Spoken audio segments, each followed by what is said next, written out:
for the Pledge of Allegiance.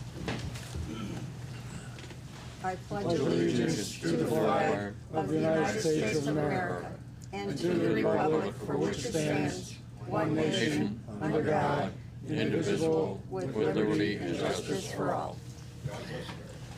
Okay, in case of a fire, there's two ways to exit. One is in the rear of the chambers, and then my left, your right, go down the stairs and away from the building. Mr. Secretary, roll call, please. Yes, Madam Chair. Terrence Lynch, Here. Linda DeGray, Here. John Petronella is here, Frank Alamo, Here. Joseph Muley, Here. Ken Helinski, Here. Vinnie Grillo, Here. Christian D'Antonio, Here. Walter Crizel, Here. and Rob Anderson. Here. Okay, I'll entertain a motion to approve the minutes of July 10th. So moved. 2025. Second. Okay, any comments, questions, corrections? I do have one on page 5. I know you. It's online. And it's very, very, I know. Line 1, 2, 3, 4, 5, 6, 7, 8. It says Assistant Planner Driver stated that there were no concerns from the Water Pollution Control Department. I believe there was no comments. I could be wrong, but What page is that? on page 5. 5. So, Okay. we're all good with that? Okay. All in favor as amended? I abstain. Okay, Yep. one abstention. I'll entertain a motion for the July 16th special meeting. So moved. Second. Any questions, concerns? All in favor? Aye. Aye. I And- abstain. Okay, 2 abstentions. We don't have a town, Just for clarification, who abstained? oh, Frank and John, Frank thank you. and John. And Vinnie. And Vinnie, I'm sorry. Oh, Oh, And Vinnie. And Vinnie, so it's 3 abstentions, I I'm abstained sorry. from the first one. Okay. yeah, I got you. And then zoning enforcement report, we don't have one at this time. I'd like to open up the meeting for public participation. Anyone who'd like to speak about anything that is not on the agenda? Anyone would like to speak on anything that is not on the agenda? For the third time, seeing none. Closing public participation. There's no bond releases. Madam Chairman, Yes. I'd like to make a motion to move 10A up to disposition 8, Okay. Second. and also to move 12B and C, We first need to add C. okay? To B and C. No, you have to add public hearing. Add 3130 better be moved. PH 304992 Main Street needs to be Yeah, well- added to the agenda. Oh, okay. Well, we might as well take her to first one first. then. Okay, all in favor of moving 10A? Aye. Okay. Add this first. All right, Madam Chairman, I'd like to make a motion to move, To add. to add public hearing 304992 Main Street, building permit extension request to the agenda at 12C. Okay. Second. All in favor? Aye. Aye. Okay. And also, I'd like to then make a motion to move 12B and C into 10. Okay. Second. All right, all in favor? After 8. After 8. After 8. After After 8. 10A. 8, After All right. bond release. after the bond release. Okay. Okay. All in favor? Aye. Aye. Okay. Very confusing, sorry, but we needed to do these things. Okay. Mr. Secretary, Yes. We're going to, PH I- 3130. yeah, item 10-1 that we moved. Yes. Or 10A, so public hearing number 3130. The Enfield Planning and Zoning Commission will hold a public hearing at their regular meeting of Thursday, July 24th, 2025 at 7 p.m. in the Town Hall Council Chambers, 820 Enfield Street, Enfield, Connecticut, concerning the following applications. PH number 3130, 12 Alden Avenue, application for special use permit requesting a Class 4 liquor permit per Section 8.122, Thompson Market LLC applicant, 12 Alden Avenue LLC owner, map 27, lot 99, TD5 zone. Second. All right. Name and address, sir. Yes, good evening, Madam Chair, members of the commission. Carl Landolina, 487 Spring Street, Windsor Locks, representing the applicant, Thompson Market, LLC. First off, I appreciate you moving this matter. As it turns out, I'm going to be here for the rest of the evening, no matter what, but we can get these matters out of the way. My client, who intended to be here, is actually at the grocery store. Didn't have an employee to help out this evening, so he's probably watching on his computer. So this is the, I guess, third phase of this little project that we've been involved in together for the last 4 or 5 months. The first two were text amendments to your regulations, and this is finally, with those text amendments in place, my client's in a position to ask you for a special permit for Class 4 beer-only sales, retail sales, at his location at 12 Alden Avenue, inside of a little grocery convenience store that he operates there called the Thompson Market. So it's not really much I can tell you about the application that isn't in there. What I handed to you is a little off of the GIS, a little plan showing this area of town. He's obviously on the corner of Alden Avenue and Church Street, number 64. That's the assessor's number, I guess. And the purpose of giving you this was to show you the public parking on the 4 parcels across the street at the intersection of Church, Whitworth, and then Pleasant. So those parcels that surround sort of 71 Church are public parking lots. One of the questions I was asked by staff was about parking, so I just thought I'd show you. You probably know this better than I do, where the public parking is down there. I think there's another lot further down on Whitworth Street. So there's already an operating grocery store there, and this would allow him to sell beer at retail inside of that store, nothing more than that. I'm asking for 2 waivers. One is the waiver of the separating distance between himself and places of worship, and which was one of the text amendments that you guys acted on last month. So you'll see attached to the application a 1,000-foot buffer map showing what's within 1,000 feet of his location. If you guys know Mr. Ronnie Salas, he's been before you before.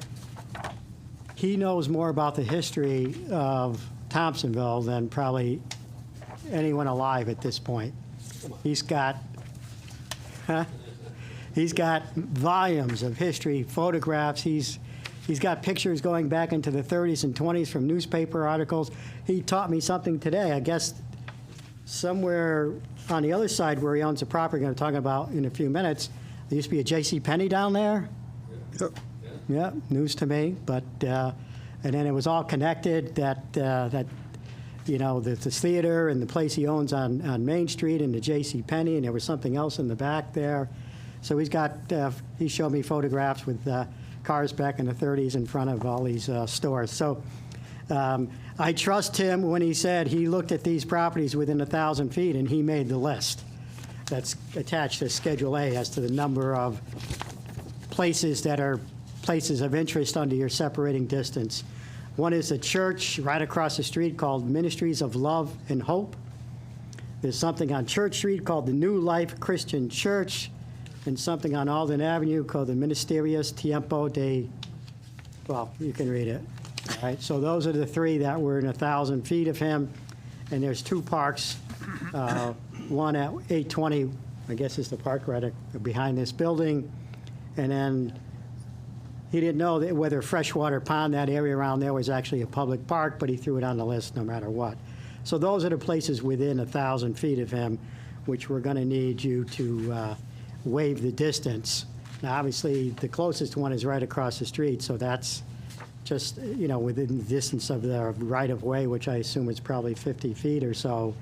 So I assume if you waive that one, you by osmosis, so to speak, you're waiving the rest of them. And we're also asking a waiver for the requirement that we include a detailed site plan with this application. There's nothing new going in outside, no changes to the building whatsoever. This application will simply allow him to get a liquor permit to sell beer inside the store.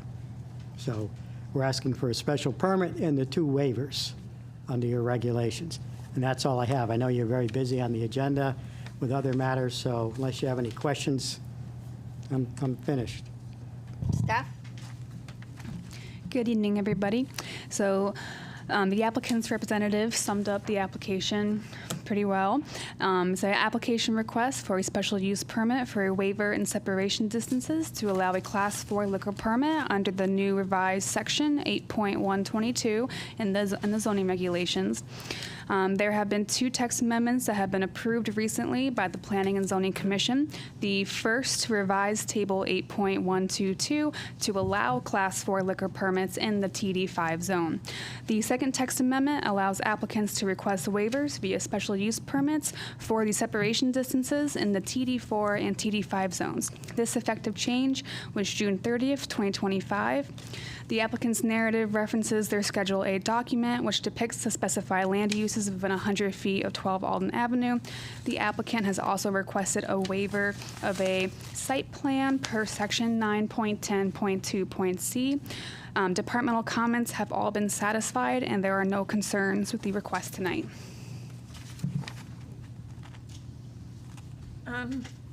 Is it me, or I don't see the 2 waivers? I see the one for the site plan, but I don't see one for the 1,000-foot.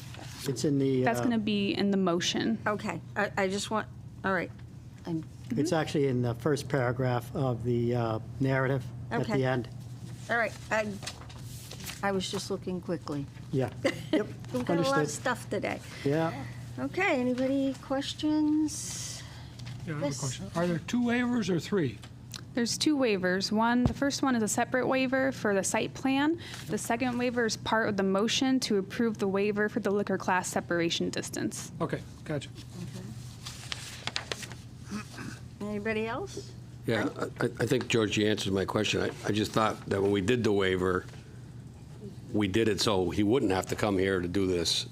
But I think in the waiver, we allowed you to come do it. You gave me the opportunity to ask you for the waiver. So I thought we You did. kind of did it even broader. I thought we No. went farther, but we Yeah. didn't. That's why I was wondering what you were doing here. Making money, Frank. Okay. Earning a living. Thank you. Well, at least you can ask for the waiver. Okay. Thank you. Anyone else have questions?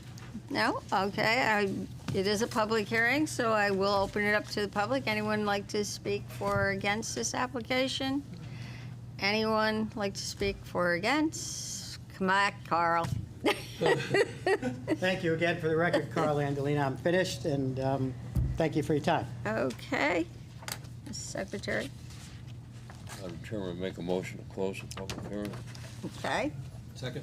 Okay, all in favor of closing? All right, Okay, We'll do the waiver first. please. Yeah, Madam Chair, I'd like to make a motion to approve a waiver of the site plan requirements per section 9.10.2.c. Do I have a second? second. Okay, roll call, please. Linda DeGray, Four. Frank Alamo, 4.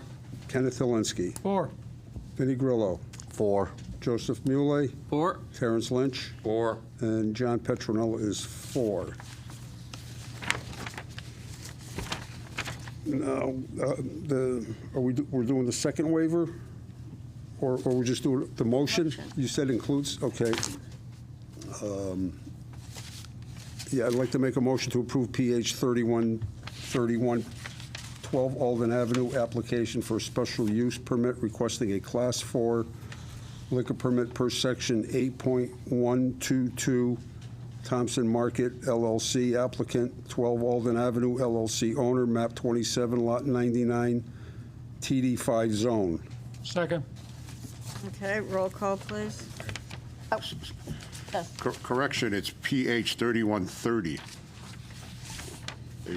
They misprinted it. Oh, yes, thank you. Yeah, that is a misprint. Yep, Yes. 130. Good catch, Walter. Good catch, Good Walter. catch. Good catch. Good question. Good catch. Good catch. Good man. All right, thank you, For Walter. an alternate, he got you. Okay.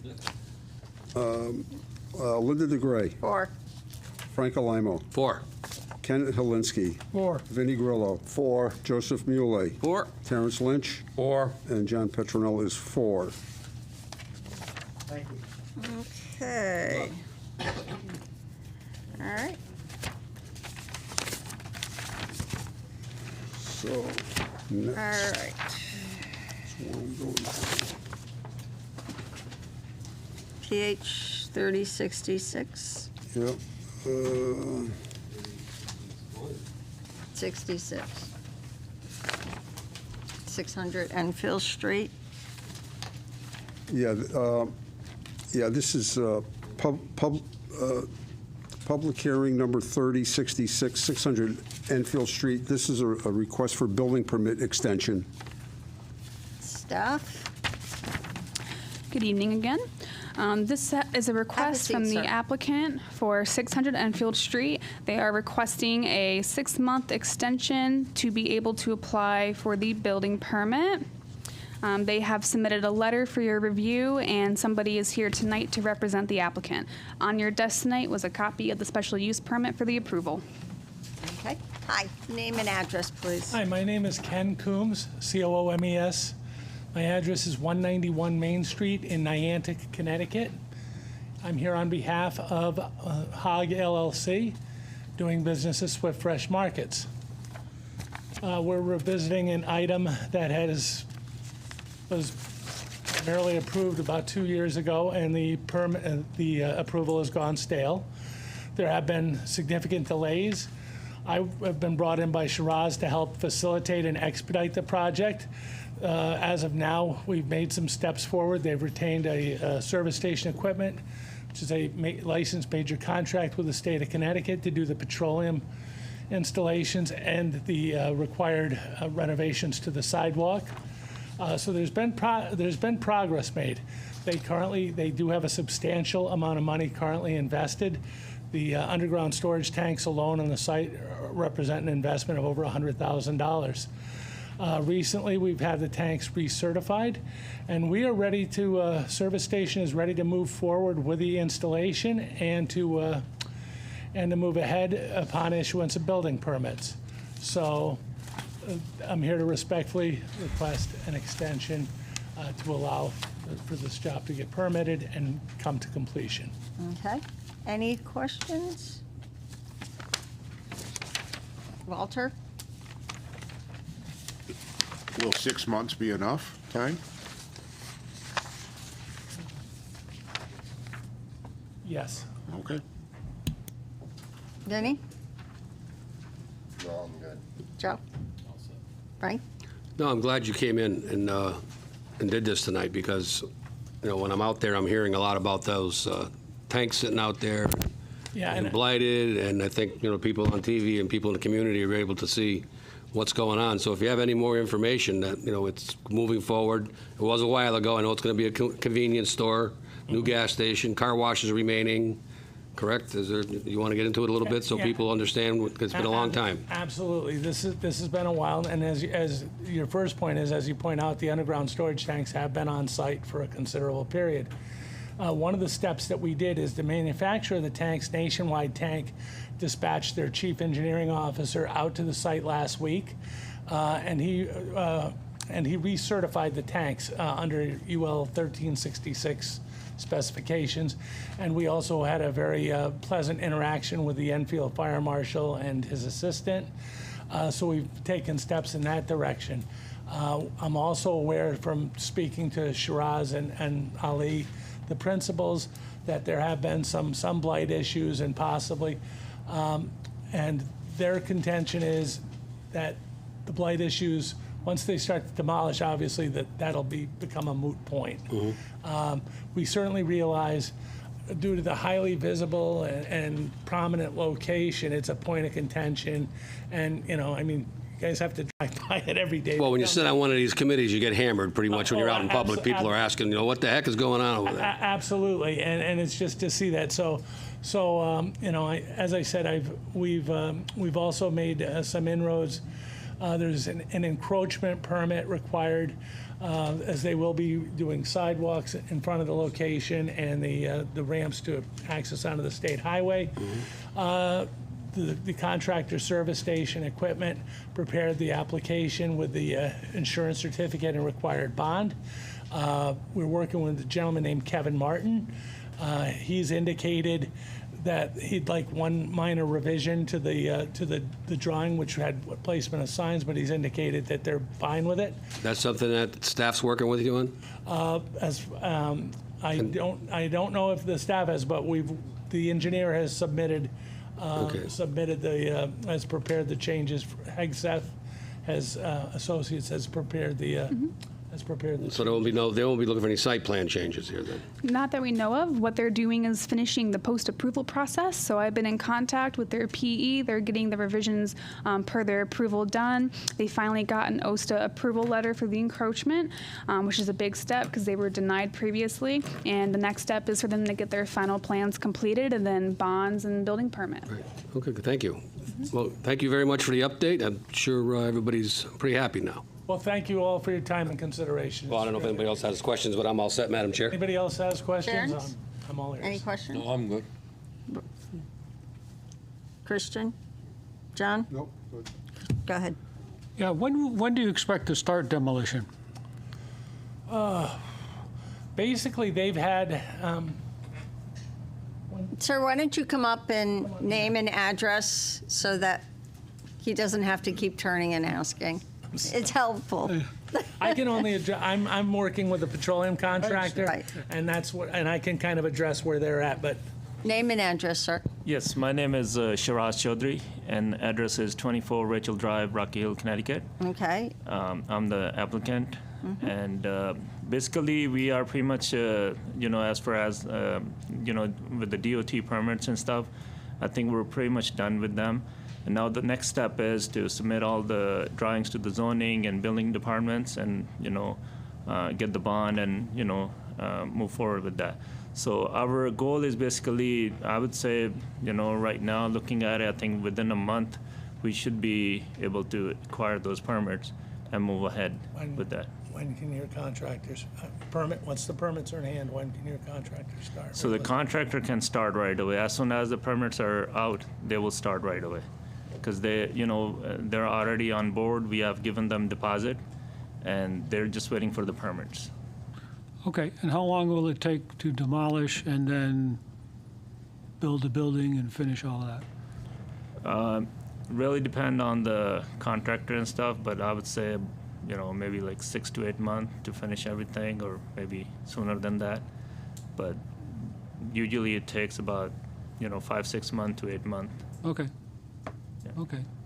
So 6 months is enough on the permit then? Just 6. I just want to clarify, when the permits are issued, they can't start right away. There's a pre-construction meeting that takes place first where we inspect their erosion and sediment controls prior to any site work being done. So there's a few more things that will have to be done once the building permit has been officially issued and the bonds have been posted. So it sounds like at the earliest, we're probably 8 months away. 6 months is doable as long as the applicant stays committed. Okay. Yes. we're fully committed and we're doing everything possible to move forward. Okay, so we're talking about January, starting basically, I would that say, would be 6 months in January. yeah. Okay. Madam Chair? Yes. So if I may, if there's any hiccups, please right away notify staff, because we did receive a lot of blowback on that. Yeah.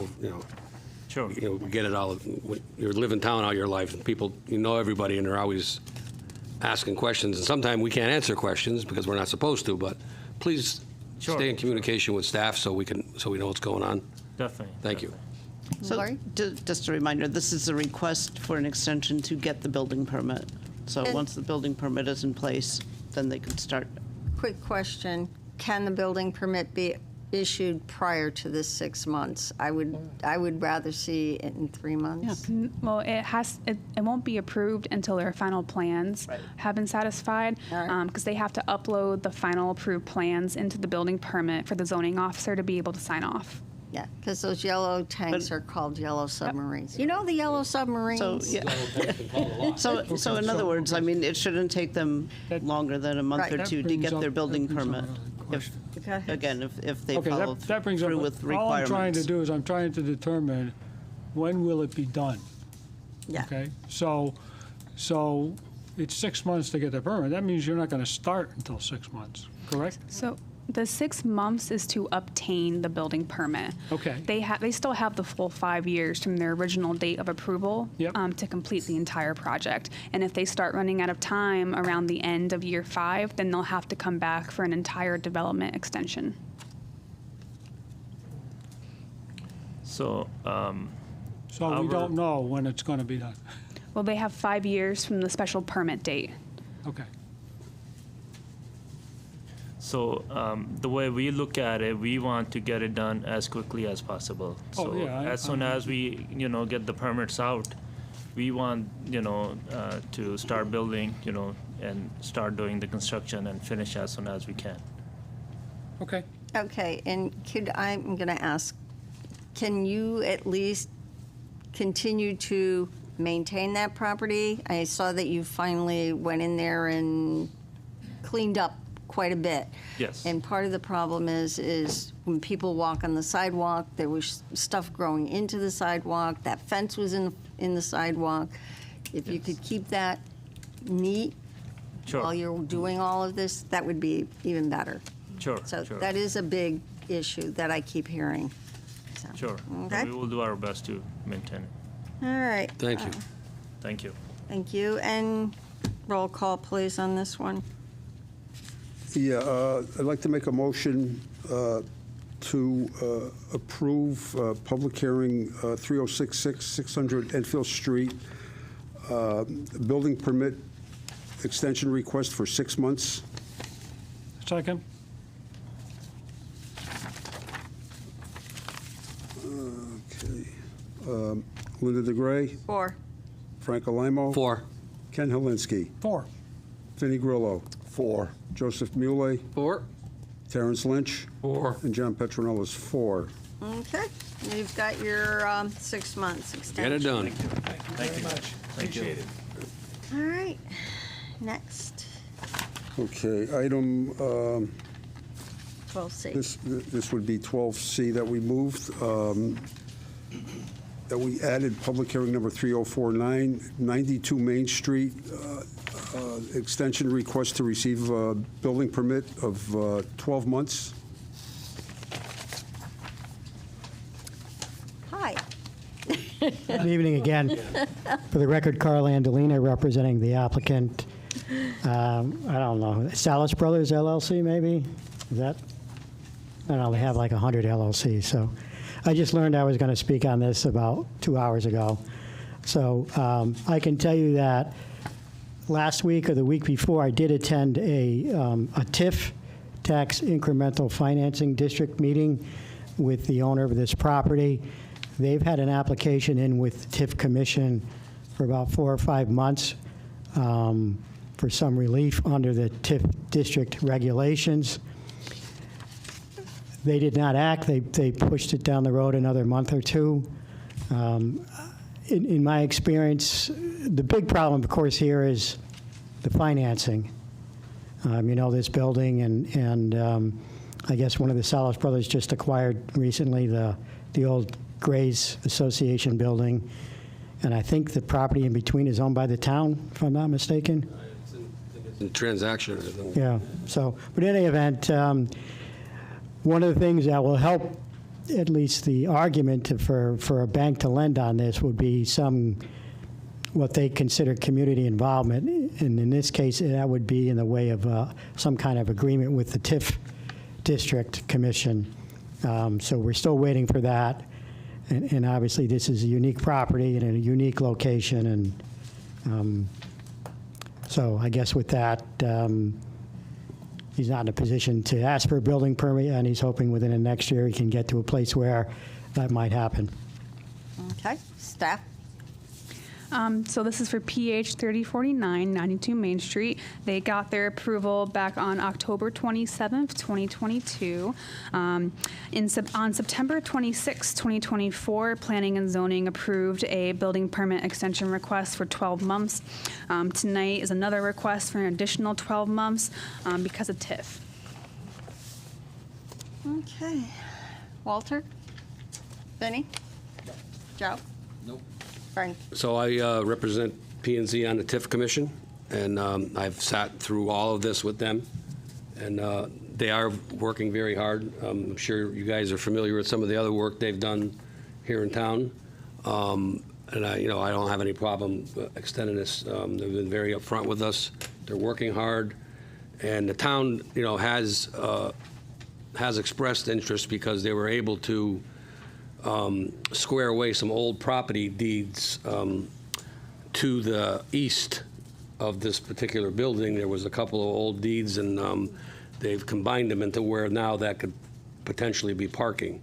So I think the town has worked with this applicant so this can happen. And they just, again, it's about financing, and we sat in the last meeting, and they're definitely not walking away, and these guys are doing a heck of a job down there, for two brothers putting their own money in, and I say I'm for extending it. Okay. Terrence? No, I'm all set. Rob? Christian? John? Ken? I'm good. Okay, I'm good. All right. I'll entertain a motion. Madam Chair, I'd like to make a motion to approve application regarding PH number 3049, 92 Main Street, an extension request for 12 months to obtain a building permit. Second. Okay, roll call, please. Linda DeGray, 4. Frank Alimo, 4. Ken Helinski, 4. Vinnie Grillo, 4. Joseph Muley, 4. Terrence Lynch, 4. and John Petronella is 4. Thank you. All right, thank you. Okay.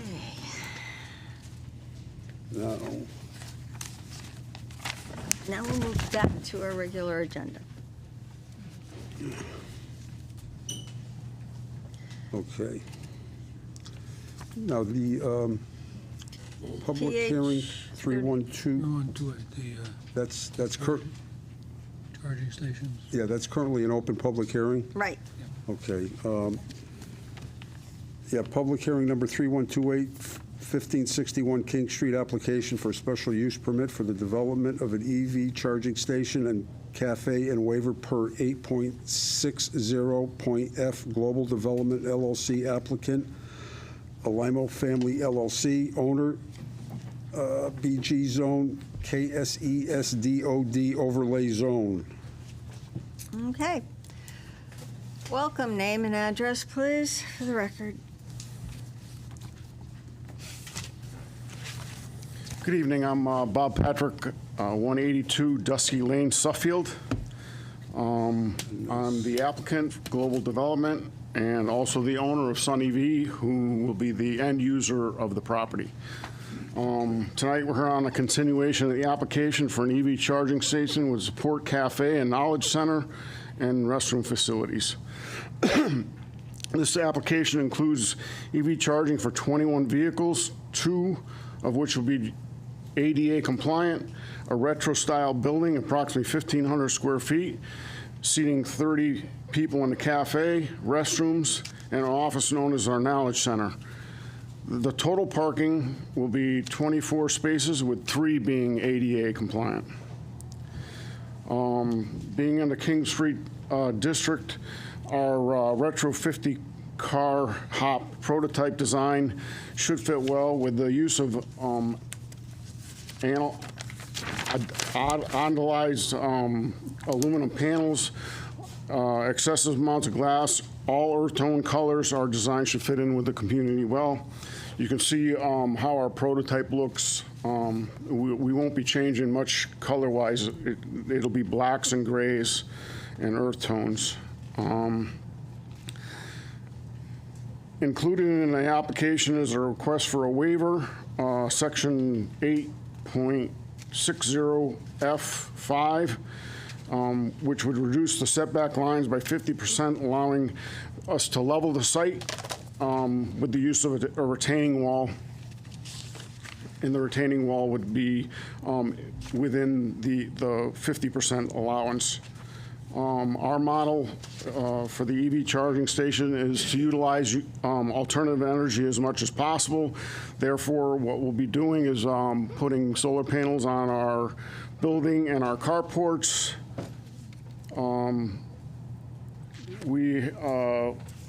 At the request at the last meeting, we had conversations about extending or making a 10-foot buffer around the building, adding some landscaping to the parking lot to make it meet the 15% requirement, and changing our zoning charts to reflect the King Street, Ensfield Street design district.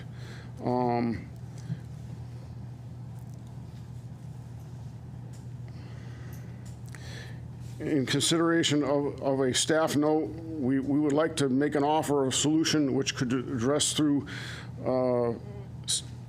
stipulation of approval. There was a concern that the fire apparatus would have trouble exiting the site easily without having 2 means of egress. May we suggest an emergency vehicle exit only egress on the south side of the parking lot utilizing grass pavers.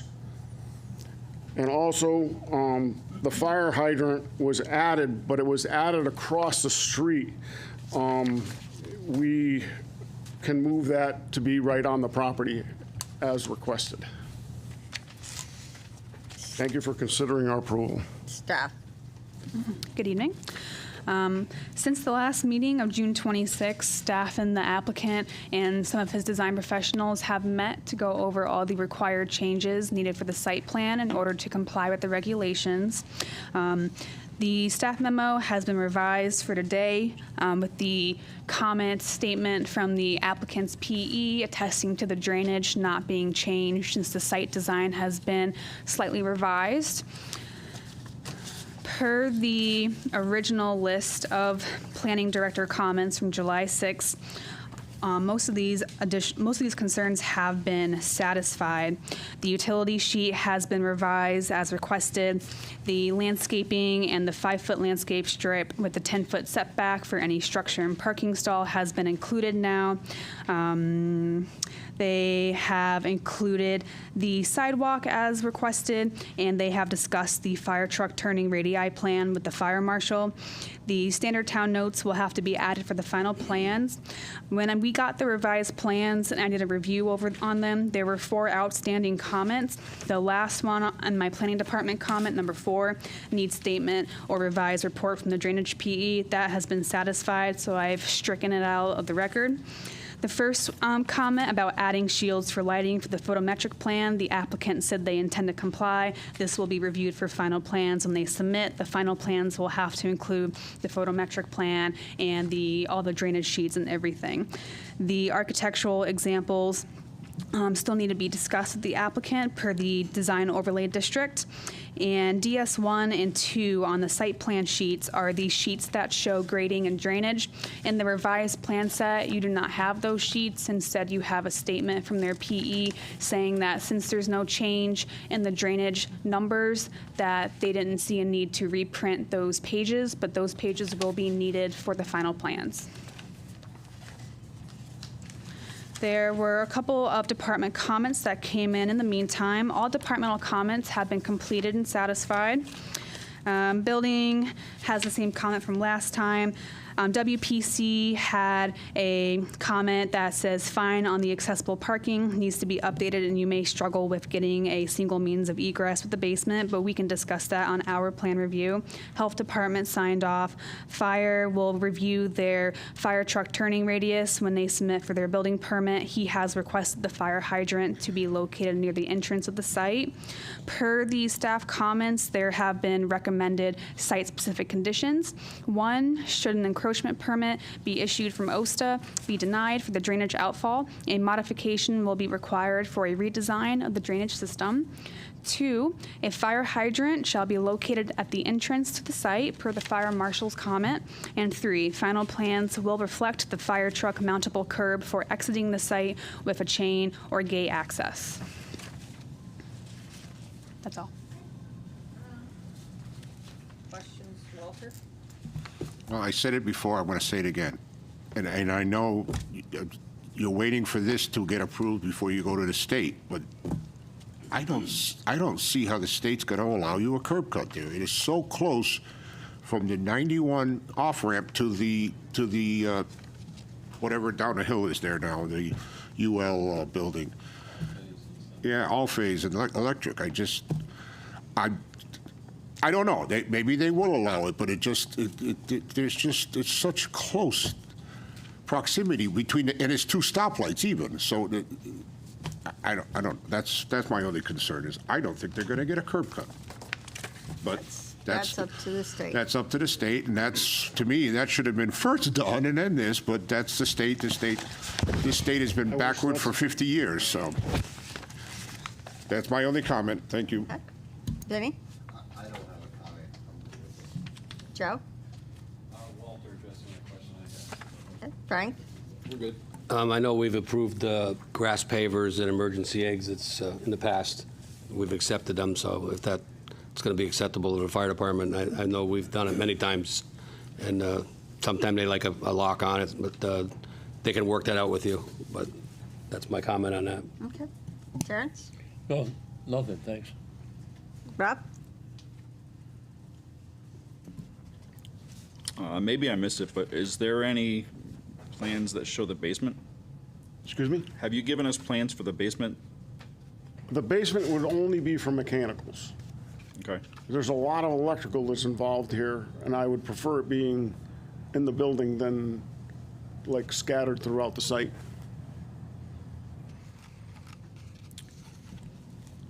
No, I'm good. Thank you. Christian? No, it seems like they've addressed everything, so I don't have questions. John? Yeah, a question to staff through the chair. With respect to the planning comments 1, 2, and 3, now, are those going to be added as additional conditions or, on some of those? You can definitely add the photometric plan as a condition if you'd prefer. Sheets DS1 and 2 are a requirement. They have to be submitted with the final plan anyways. They're part of the grading and drainage.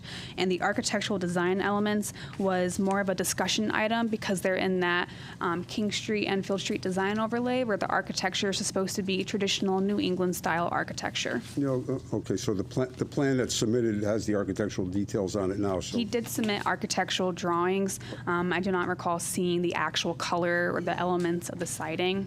So I had asked the applicant to be prepared with either some pictures or examples of the architect siding that he would plan to use. All right, so it's what you're saying is we don't have to add these as site conditions, any of these, or? You do not have to add number 3, and if you feel more comfortable, then you can definitely consider adding 1 and 2. Mm-hmm.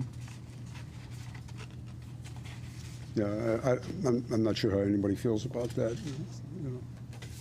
I kind of agree that they should be as site specifics because we don't currently have everything that we needed. So, I agree as well. Okay. yeah, okay. All right, Anything? that's it. Thank Ken? you. Anything? Any questions? No, good. I just want clarification, and you said that the emergency egress for the fire department would be on the south side? Correct. Of the property? Basically, the parking lots are U, so But, and let me finish, I understand, Yep. north, south, east, west. The south side would be coming out and onto the ramp of 91, yes? okay, Field Street. Yeah. the south side of the parking lot U. So it Okay. would go out, So it'd you're still saying go out the on the King west Street. side? Yes. Okay, It's the yeah. west side. Yeah. Okay. Yes. Because I'm looking at it as a map, north, south, east, and west. The Okay. south is actually buffered by some steep slopes of drainage swale and wetlands. That's And where the that's what I outfall was didn't proposed. understand. Yeah, so he'll have to go to DOT anyways to get a encroachment agreement to be able to discharge water in that location. Yeah, okay, all right. This is a public hearing. So anyone in the audience like to speak for or against this application? Anyone in the audience would like to speak for or against? Last time, seeing none. Madam Chairman, move we close the public hearing. Second? All in favor? Aye. Aye. Okay. All right, any discussion? Okay. All right. Yeah, Madam Chair? Yes. I apologize, we missed who made the motion and who seconded. Terrence Somebody down there. Terrence made the motion and Joe seconded it. All right. I'll set John. Yep.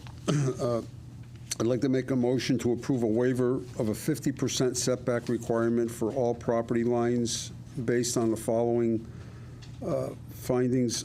Permit of more functional use of the site relative to building location, parking, or access. Provide for the preservation of existing site features to include specimen trees and other plantings, or to allow the superior building site design meeting the purposes of the district.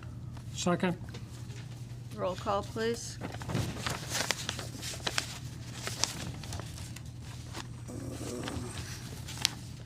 Linda DeGray, 4. Frank Alamo, 4? Kenneth Talinsky, 4. Vinnie Grillo, 4. Joseph Muley, 4? Terrence Lynch, 4. and John Petronell is 4. Now, I'd like to make a motion to approve PH number 3128, 1561 King Street, application for a special use permit for the development of an EV charging station and cafe, and waiver per 8.60.f Global Development LLC applicant, Alamo Family LLC owner, BG Zone KSESDOD overlay zone. Second. Point of order. As stated before, I have nothing to do with this property. Thank you. And did you want to add those site specifics? Oh, yeah, there's a site-specific, 2 additional site-specific conditions as follows.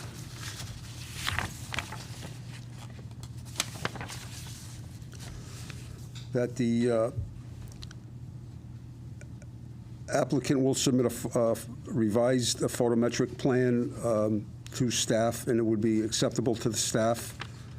And the applicant will also provide examples of architectural design elements per 8.60, acceptable to staff.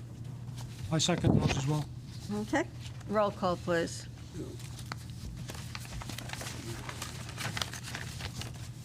Linda DeGray, 4.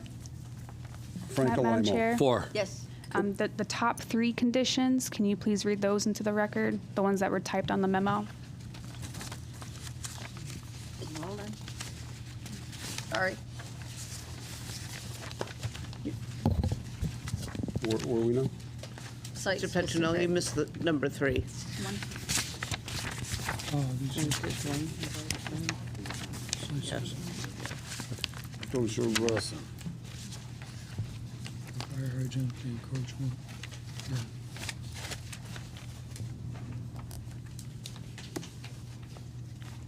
we're reading those 3 in? Yes, I would read them in because they're suggestions, Okay. technically. All right, well, we'll amend the motion to also include site-specific conditions. Number 1, should an encroachment permit be issued for OSTA, Office of State Traffic Authority, to be denied for drainage outfall, a modification will be required for a redesign of the drainage system.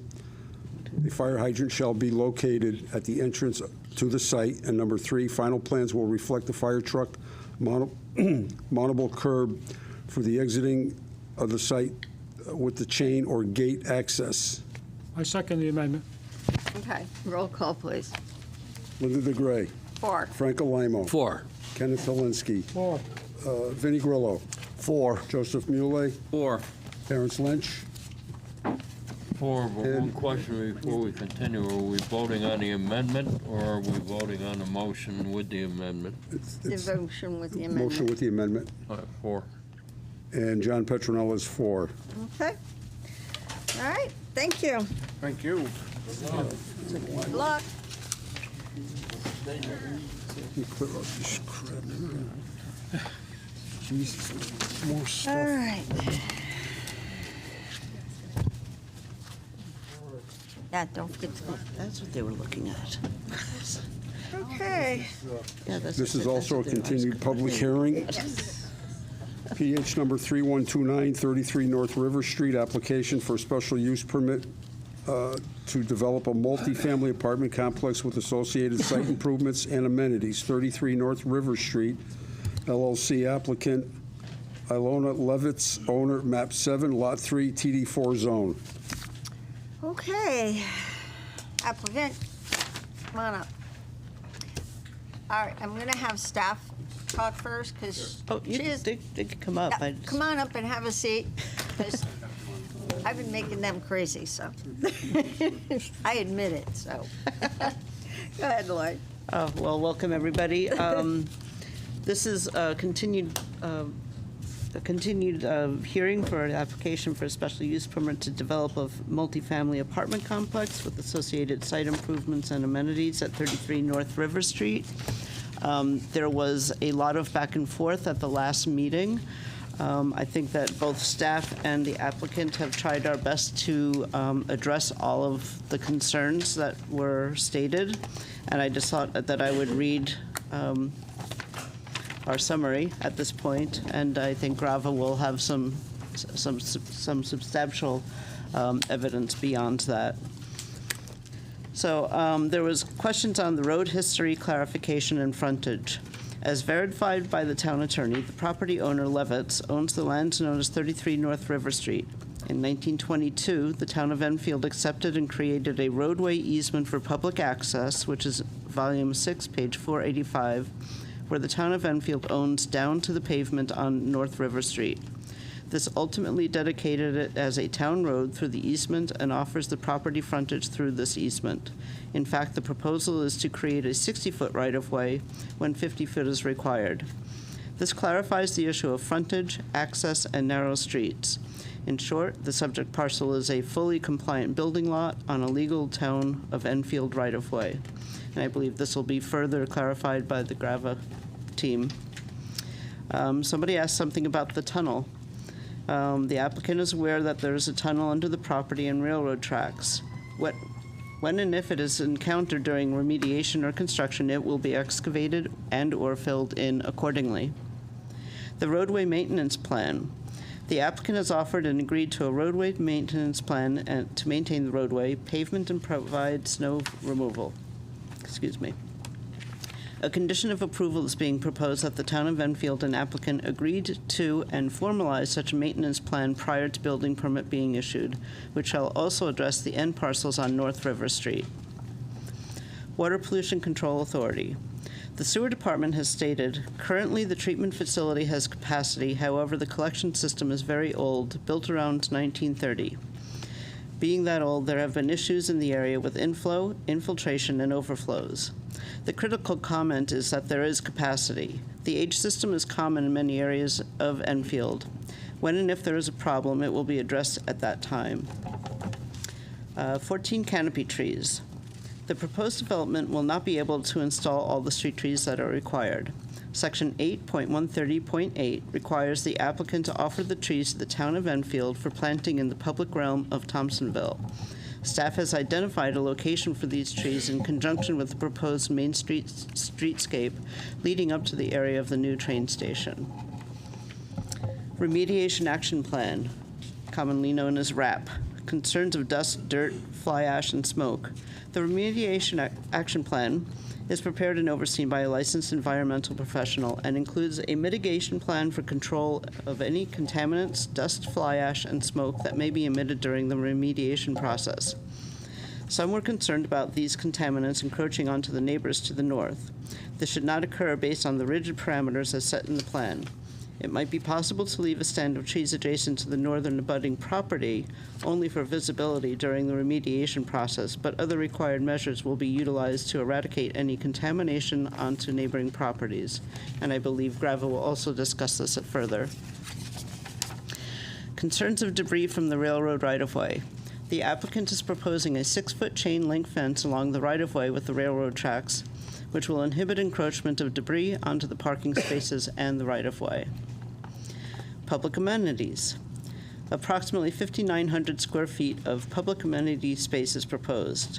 Such amenities include landscaped areas, a public river walkway leading to a small seating area with a kiosk and outdoor gathering spaces which exceeds the required calculated 2,756 square feet of public amenities.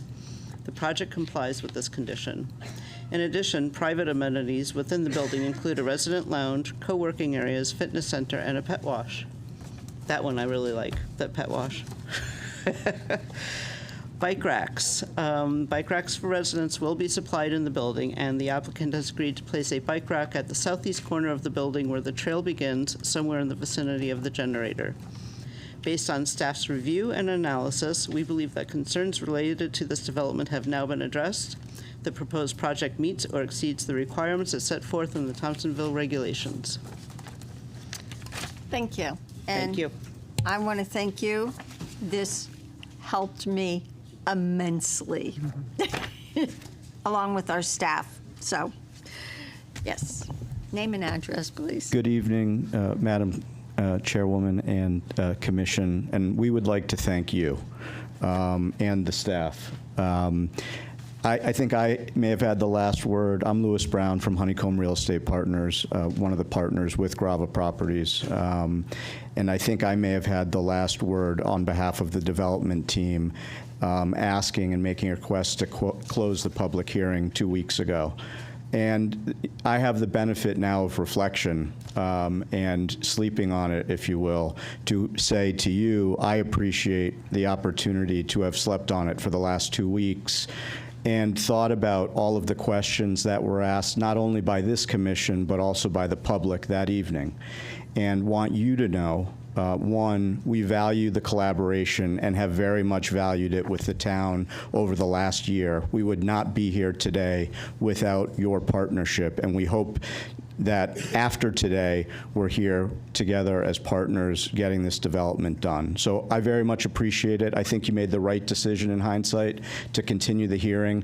And the last 2 weeks, having the opportunity to work collaboratively with staff to produce what we did, I think has been very meaningful and important. So we thank you. With that, at a very high level, what we did, in addition to provide you with the memorandum and answers to the questions that were raised, we also brought with us, and I think participating via Zoom is our LEP, our licensed environmental professional, similar to 2 weeks ago.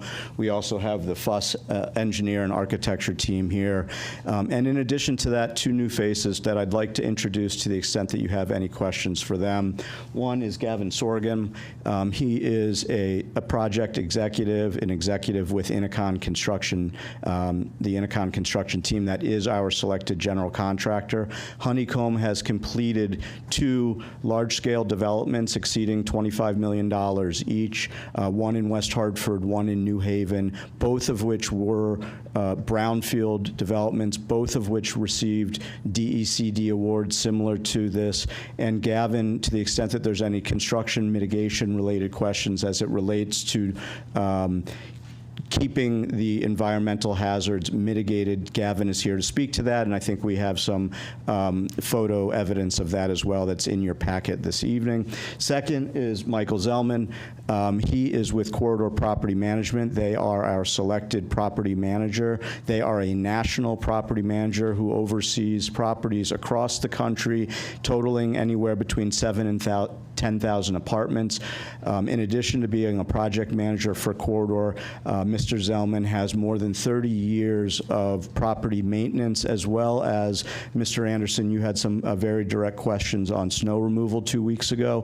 Mr. Zellman, in addition to his role at Corridor, has been in 2 different landscaping companies in the last 30 years that have also had snow removal divisions within those companies. So to the extent that you have more questions or would like more answers, we've brought him here tonight as well.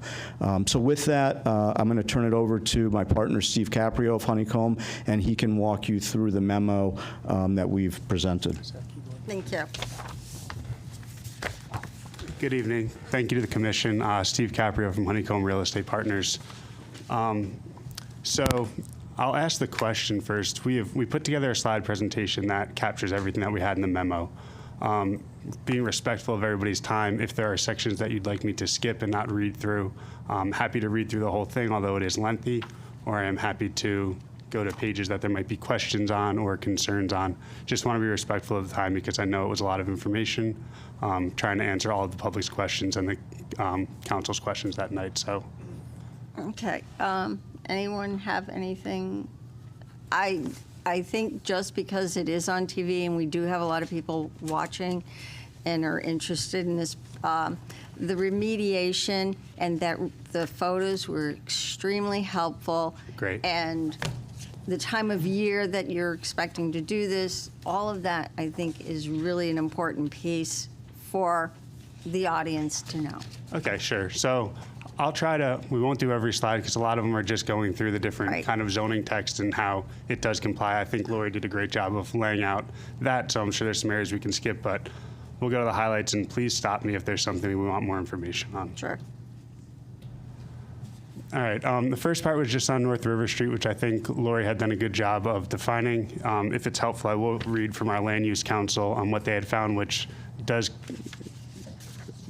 is exactly what the town had found, which is per Land Use Council Randy Kabikoff, partner at Rogan Nassau and First American Title, North River Street is a roadway within the property boundaries and running along the easterly property boundary, as referenced in volume 38, page 678, and shown on map volume 6 at page 251, dated May 1958. There is a reserved easement to the public generally to pass over North River Street. We included some supporting documents. We have the email from Randy Kabikoff indicating the same. We have our title policy. It's an important note that the title insurance company is insuring that road as privately owned property. Obviously, Lori said with it being a public road, the actual asphalt right now is currently owned by the town. So you'll see the property description, which has our parcel going all the way to the railroad. And the first page of it is the actual title insurance commitment. In your packages, you had the entire title insurance commitment, but I left those 26 pages out of the presentation. Next up are the 2 deeds. These 2 deeds are referenced in the map volume 6, page 251, and this is where the easement was originated in 1901, actually, and then in 1903, it was put on pause for a year, but obviously it's active again, so included the deeds as well as the 2 maps. The first was volume 6, page 249. This shows what we'll call on the right-hand side to the south of the site. This is really the publicly owned North River Street that is not part of a privately owned parcel, and you'll see it ending. And then Plot 2 is our plot of land that goes all the way to the railroad station, which on the next map you will see the actual easement across it. I highlighted the section that calls out those two deeds. It is of note that the deeds don't actually have meets and bounds, so it's always been a generalization that on the east side of the property. So in what we're doing, we're actually extending the sides of the road, straightening it out, and giving a true 60-foot right-of-way, and also taking the maintenance responsibilities off of the town.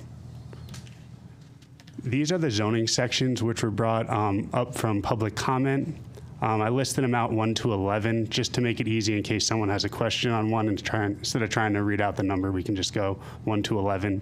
And we'll highlight some key ones, but the majority have the same comment, which is that since this is a right-of-way with frontage, all of these zoning regulations that say you need 50 feet of frontage are met, which when the public came up, and rightfully so, there was some confusion on what exactly was there.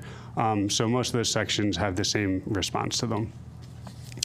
The first one was just the definition of a street, which is any public or private thoroughfare which affords principal means of access to a budding property or a proposed public thoroughfare shown upon a subdivision plan duly approved by the commission. This is a restating of the kind of North River Street that it is privately owned and a right-of-way with an easement. The next one, except as provided under section 4.30.21 of these regulations, any lot of record having less than 5,000 square feet or having less than 50 feet of frontage shall be considered not buildable. The response to subject parcel is a fully compliant building lot exceeding both 5,000 square feet in lot size and over 50 feet of frontage. Provision does not apply. The next provision is of a non-conforming lot. Again, since there is 5,000 square feet and 50 feet of frontage, it is a conforming lot. The next is about any lot not considered as merged, set forth, owned separately from all adjoining lots and served by municipal sanitary sewers shall be considered building lot if it contains at least 5,000 square feet and 50 feet of frontage. Again, both of those are met. All right, where lots front a street less than 50 feet wide, the front yard required by the provisions of these regulations shall be increased by 1/2 the difference between 50 feet and the actual width of the street. Again, we have a 60-foot right-of-way being added back in. 3.40.3.a, any lot which does not conform to the minimum area and frontage requirements for the current zone in which it is located shall be designated a non-conforming lot. Again, the subject is a fully compliant buildable lot with 50 feet of frontage and over 5,000 square feet. All right, 3.40.3.b, only one single-family dwelling and accessory buildings may be erected on a non-conforming lot located in a residential zone, except as stated below. The subject parcel is a fully compliant building parcel exceeding both 5,000 square feet in lot size and over 50 feet of frontage. The parcel is also not located in an R residential zone. It is located in TD4 and is compliant under apartment development greater than 5 units per the approved text amendment. This is a conforming lot. The next one I will actually read fully because this is about the dust mitigation. So let me just get to this page so I can, it's small print. Yeah, my eyes are good, but they're not that good. All right, 7.10.10. No dust, dirt, fly ash, and smoke shall be emitted into the air so as to endanger the public health and safety, to impair the value and enjoyment of other property, to constitute a critical source of air pollution, or to create a nuisance. Response. As testified to at the Planning and Zoning public hearing on 7/10/2025 by the project's licensed environmental professional, Fuss & O'Neill, Inc., all mitigation strategies necessary will be utilized to ensure that no dust, dirt, fly ash, and smoke shall be emitted into the air. These are common practices with any construction project, and they are a baseline OSHA requirement that will be strictly followed and monitored by state officials as well as inspectors retained by the developer and general contractor. The project will conform with the state and local regulations as documented in the remedial action plan as approved by DECD. Please see attached photo examples of dust mitigation from Honeycomb Real Estate Partners Development, the Monarch in New Haven, Connecticut. We will get to these in a second. This Transfer Act site received a Brownfield Award from DECD and has been successfully remediated with no issues. This is the third Brownfield Award for Honeycomb Real Estate Partners, and the award for 33 North River Street was the largest in the state at $4 million. Honeycomb Real Estate Partners' 2 previous brownfield redevelopment projects receiving awards from DECD have been completed and fully remediated without issue. DECD has a strict policy of not awarding a developer on future projects who have a history of unsuccessful remediation projects with the agency. DECD would not have awarded 33 North River Street if they were not confident in the developer's ability to deliver a safe and successful remediation project. And a couple of supporting documents that will go through are images of the dust mitigation at the Monarch, one of Honeycomb Real Estate Partners' projects, and then just a couple of images of the governor's press conference that was held at the site. All right, so I realize these are probably easier to see in your packet than on the screen right now, but you'll see in all of the photos, as work is happening on site, there is either an individual or a spray rig there that is spraying water to make sure that dust is not created by digging into the soil. We will also likely, as long as everything goes to plan, be breaking ground first quarter of 2026. So in the winter, things tend to be colder. There tends to be less dust to begin with, but these mitigation strategies will still be followed. It's just helpful to know that we're in a better season to actually do this work as well. May I add one thing on Yeah. Well, Gavin actually reminded me of something before the meeting that I think is important to note. In the Monarch, there's an elementary school across the street. And I think it's a testament to Inacon's strict following of all rules, regulations, as well as the oversight by the development team, us, as well as state and local officials, to note that there were no issues at the Monarch. And this was, as I noted 2 weeks ago, a very, very in-depth remediation development that involved a tremendous amount of site clearing and soil work. All right, thank you, Lou. All right, moving on. There are just some pictures of Governor Lamont at the press conference, which they had shifted to the boat launch in order to feature 33 North River Street. It's actually the only project they spoke about that day, but it was great to see the support from the state for Enfield and to see that they're really pushing for this project to happen. Going back to the zoning, 8.121 TD bulk full requirements. Subject parcel is compliant with all TD4 bulk requirements in the approved text amendment. 8.129 public amenity requirements. The proposed project is required to provide 2,756 square feet of public amenity requirements per section 8.129.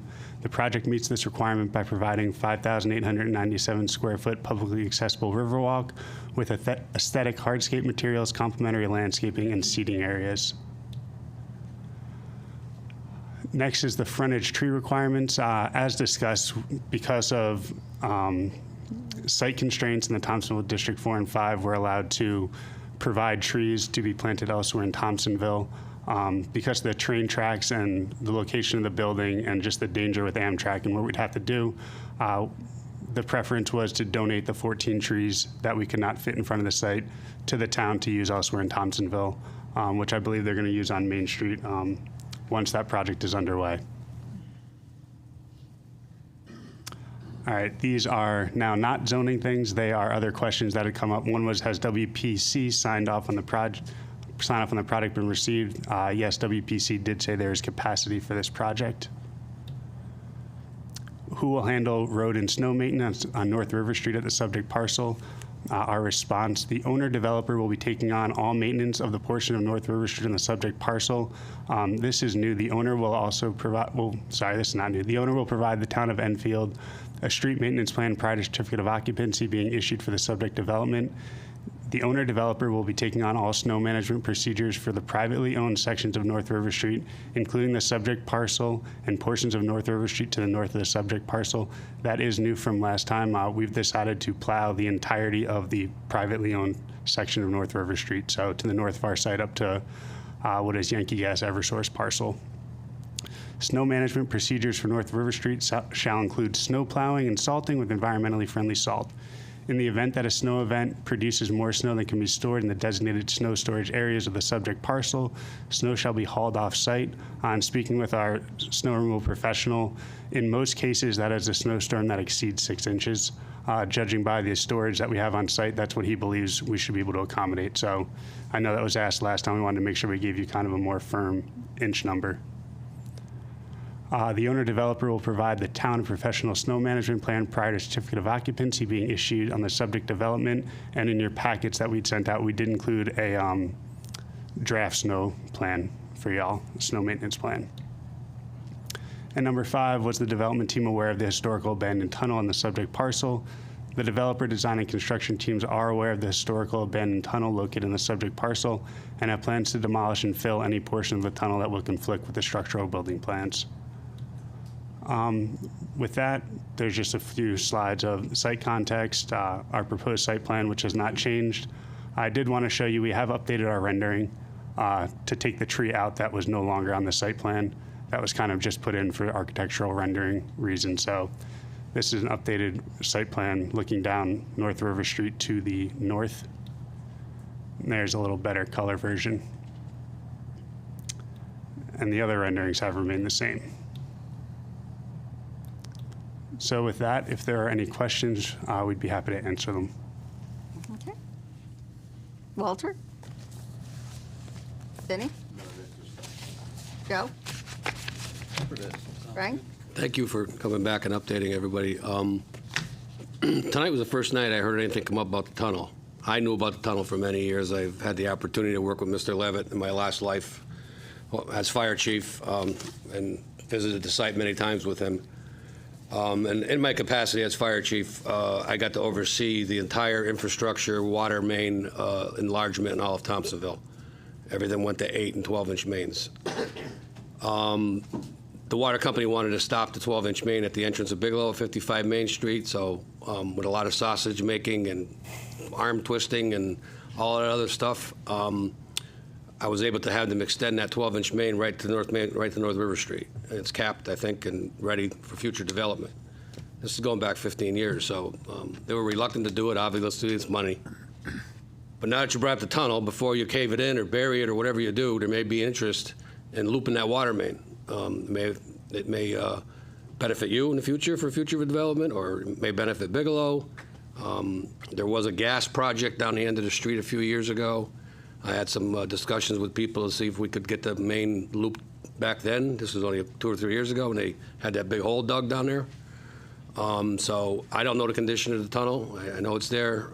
So it may be something you can work collaboratively with different partners. And in no way am I suggesting this to be a condition, just to make for the record clear. But to have the 12-inch main, that would make that 12-inch line looped. So that should be something. That's all I have to say. I think that would be great. And good luck and congratulations with this. Thank you. No, we appreciate the suggestion. We'll definitely look into it. Yeah, take a look at it before you bury it. And I don't remember the tunnel coming up. I didn't want to bring it up. I knew about it, but I didn't want to scare anybody. No problem. Thank you. All set? Terrence? No, I'm good, thanks. Rob?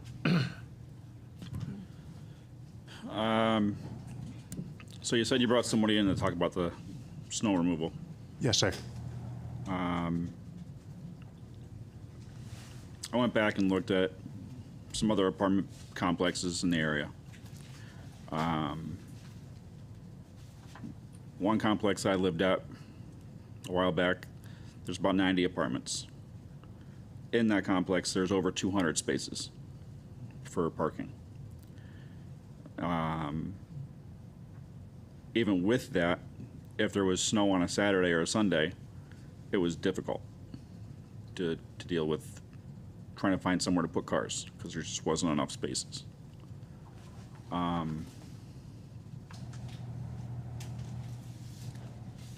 I read through your snow removal plan, and it doesn't really tell me anything. It looks like it's a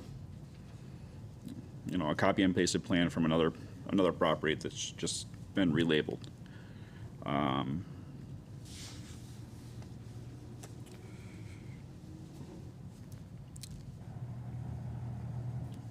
So one of the things, park vehicles in designated areas to allow for efficient snow removal. There's nowhere to move cars. I don't know where you're gonna put cars.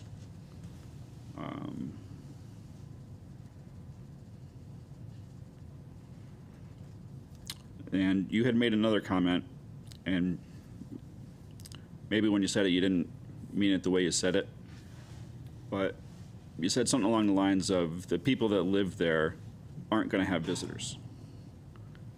And I let it go at the time, but I'd love you to explain that a little bit more to me. It didn't make sense. Yeah, sure. So I think that was one of our partners. But I can definitely explain, and probably didn't come out completely right, because when you hear it, it doesn't sound completely right. So I think what Greg was bringing up was that a lot of times in apartment complexes, there isn't an overflow of visitors. But in apartment complexes, when people do visit, they do know that parking's limited, right? We've all been to places where there's only a few visitor spots, and you do have to find other places to park. Luckily, in this area, we are close enough to other parking areas that we can utilize.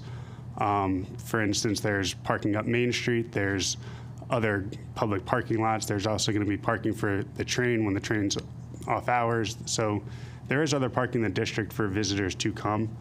But there's also, I think one thing Greg was getting at that maybe wasn't conveyed properly was, with it being a TOD development, we truly don't see every single person living there having a car. For those individuals, there'll always be empty spots. Obviously, there's going to be a lot of spots during the day for people that are working and do have a car, but we fully anticipate that the amount of parking we have will allow for visitors to be there, and that there will be visitor spaces available.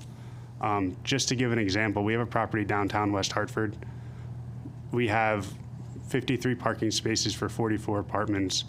There's maybe 20 cars in the parking lot at night because it's right by town center. There's public transportation. People have the ability to live somewhere and not have a car, or, maybe get rid of their car because they don't want it anymore. They prefer living in an area. So we think that we have the right amount of parking for this type of development in this location. I do agree that didn't come out exactly right. People are definitely going to have visitors, but we think that there's options for people to visit and get to the site conveniently and safely. If I may just add on to what Steve is saying, I think the other thing that what Greg was trying to convey is that residents have different schedules. So you might have some residents that work a day shift. You might have some residents that work a night shift. You might have some residents that are out. And so the differences in schedules also mean that the parking lot typically is not fully parked with the residents' vehicles. There's always periods during the day where residents have different schedules that allow for, in addition to the overage that we already have for visitors, additional parking for visitors. But I think, the theme too is this is a transit-oriented development. And the type of resident that is going to be attracted to this is someone that is wanting to avail themselves of that public transportation. And that in and of itself, I think, is going to further kind of relax the parking need. There may be times where it's tight, but that's true at any multifamily development. This is not unique. We're meeting the parking requirements as set out in the regulations, and so we're meeting those threshold requirements. And the goal would be that, varying times of the day we're exceeding it because there's more surplus spaces. But we are meeting the base requirements. And then for the snow comment, it does take a lot from property management, which we're well aware of. They have to have a plan with the residents too. That'll be alerted. So they would say, hey, in these number of spaces, the cars have to be moved at this time to this location, predetermined. There's some workarounds that we can work through as far as what we were to snowplow first, move cars in that area, clear out the rest, move the cars back. So it is a workaround, but in most apartment developments where there's a situation like this, the residents understand, hey, if it snows, I'm gonna have to move my car at X time, or I'm gonna have to get out, make accommodations for it to get plowed, for it to get dug out, so that I'm not doing it myself, so. And one more point, and I think I may have brought this up in a cursory manner last time, but I think it's relevant to your question, Mr. Anderson. Corridor Property Management, you can look at their website, has a portfolio that runs from Albany up to Rochester. That is the snow belt. All of those properties have parking lots and parked vehicles. All of those properties require what oftentimes is a dance between property management and the residents that live there to move vehicles in order to plow. And I'm thankful that we have the luxury of having Corridor Property Management be our selected manager here and have professionals that understand in the event of a significant snow event, they actually know how to get the communication out, how to rotate the cars, and how to move around to minimize, I'm not going to sit here and say there will never be an inconvenience, because there will. I know that as someone who lived in multifamily developments, you know that. You can never fully mitigate that, but at least we've selected and surrounded ourselves with a team of professionals, Corridor, Innoconn, that are at the top of their game. And so that's all that we can say, is that we are going to do our best, and we think that that best is certainly going to make a quality property, quality property management, and a quality living experience for the residents here. Well, I appreciate your feedback. I definitely still have reservations as far as that goes, but I'll let it go for now, and back to you. Okay, Christian? Thank you. Thank you. Well, I guess two things. One is not to give you whiplash, but I do actually appreciate you not providing surplus parking, as you've said. Exactly. No, parking's expensive. There's a lot of impacts, even beyond your property. So there absolutely are effects with runoff, and then again, it does actually kind of increase car ownership when you provide that surplus. People will, feel more likely to have more vehicles. And as you said, it is a TOD. It's especially important there to not overbuild parking. This is valuable land, and this is land where we can be providing amenities. And as you are providing various amenities. So, yeah, I mean, I don't see an issue with that.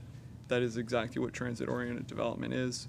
It is meant to not provide an excessive amount of parking, because we want to encourage and push for transit orientation. So using the train, using the buses, walking, get around. This is Thompsonville. There is a lot walkable here. So I just want to put that out there. So I appreciate you bringing it up. Everything you said is absolutely correct. It sounds like, and as far as the next thing on a related parking thing, it sounds like you'd be amenable, but just because your plans do not actually indicate the bicycle parking, would you be amenable if we were to add a condition of approval that it be added to the site plans? Absolutely. And I would just ask that that's something that we consider adding as a third site-specific condition, as the applicant is amenable. We could say applicant will. Madam Chair, I actually have a specific condition, number 3, written out. A bike rack for public use shall be located at the southeast corner of the building where the river trail begins, somewhere in the vicinity of the generator. And I will say that I noticed it on your graphic, so thank you for that. So that was the blank space, so I was just waiting to be filled. John, I have this for you to read. Very nice. I knew that. Perfect. Thanks so much. All set? Hard to say. John? I just want to commend the applicant for their very thorough and comprehensive response, addressing not only all of staff comments, but the public comments. But thank you. Good job. Thank you. Appreciate You're that very welcome. much. Thank you. That's it. Ken? I'd like to echo John's compliments as well. You guys seem to be very prepared tonight and answered all the questions, and it was really a pretty comprehensive document that you sent us here. So I compliment you on that, and I think you guys are doing an excellent job. Thank you very much. I'd just like to say thank you for all this information, and I understand the snow removal. In my second career, I was a property manager, and it was the bane of my existence every winter. it was like, oh, it's going to snow. But the good thing is you've got ways to communicate are much better than knocking on doors and going, could you move your car? The guy's coming. No, so that's a good thing. Oh, yeah, that too. But people don't hear it because they're sleeping and whatever. So this still is a open public hearing, so I'd like to open it up to the public. Anyone would like to speak for or against this application? Anyone? Madam Chair, nobody has signed up. So I don't see anyone. So any other questions, any comments that you'd like to add, Lori? I'd also like to thank the applicants and the entire team for their response to everything, because they've just been very proactive and very easy to work with, and I appreciate that, and the staff appreciates that. Just one other thing, so we had a site-specific condition number 1.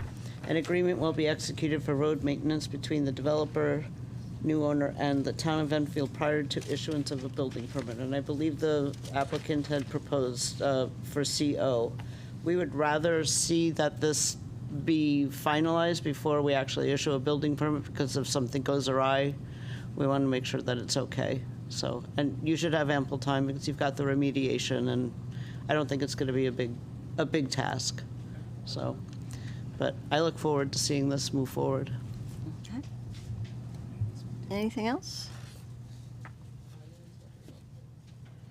And I do want to thank the applicant for agreeing to plow the whole street. I was concerned about the neighbors being plowed in, and to increase the height of the fence. Is that here? It's not in here as a site specific. It was 5 feet, and they said they agreed to go to a 6-foot fence. Oh, So- correct. Yes, they're proposing a 6-foot. Okay, all right, yes. So that's on file now. Okay, all right, okay. Other than that, Just the site specifics per the staff memo, and then the additional condition for bike racks. all right. I'll enter. Madam Chairman, move to close the public hearing. Second. All right, all in favor to close public hearing? Aye. All right.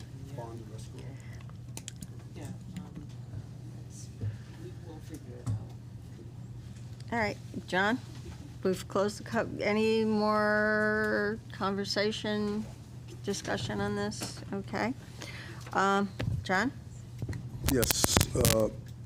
Madam Chair, I would like to make a motion to approve public hearing number 3129, 33 North River Street, application for special use permit to develop a multifamily apartment complex with associated site improvements and amenities, 33 North River Street, LLC applicant, Ilona Levitz, owner, map 7, lot 3, TD4 zone, the following 3 site-specific conditions. An agreement will be executed for the road maintenance between the developer and new owner and the town of Enfield prior to issuance of a building permit. Number 2, the 14 canopy trees that are unable to be planted on the site per section 8.130.8 shall be donated to the town for planting, redistribution, in the public realm in Thompsonville when a plan for the town of Enfield is in place. And number 3, a bike rack for public use shall be located at the southeast corner of the building where the river trail begins, somewhere in the vicinity of the generator. Second. Roll call, please. Linda DeGray, 4. Frank Alimo, 4.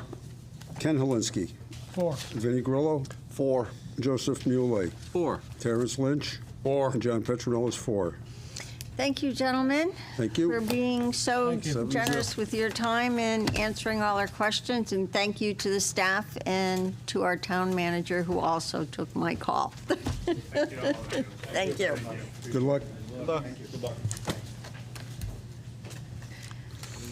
Okay, moving right along. Going to new business, right? Yep. Down to new business. Yeah.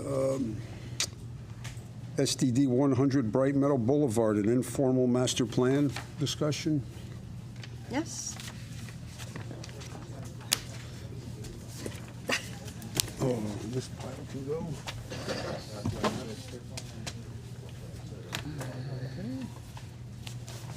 It's close.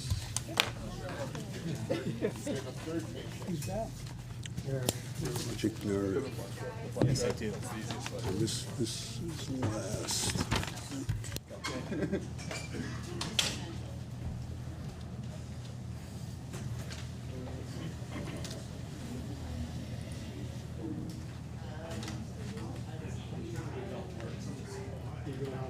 Yeah, that's fine. Okay. Yeah. You keep that there. Here, just answer first.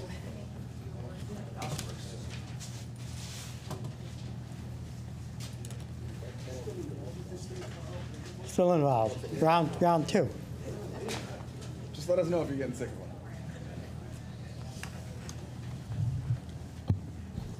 This one I think might actually get done. I don't, Everybody's making you wealthy tonight, isn't it? Yes, I appreciate it, yeah. I do want to retire soon, so, Bad chance.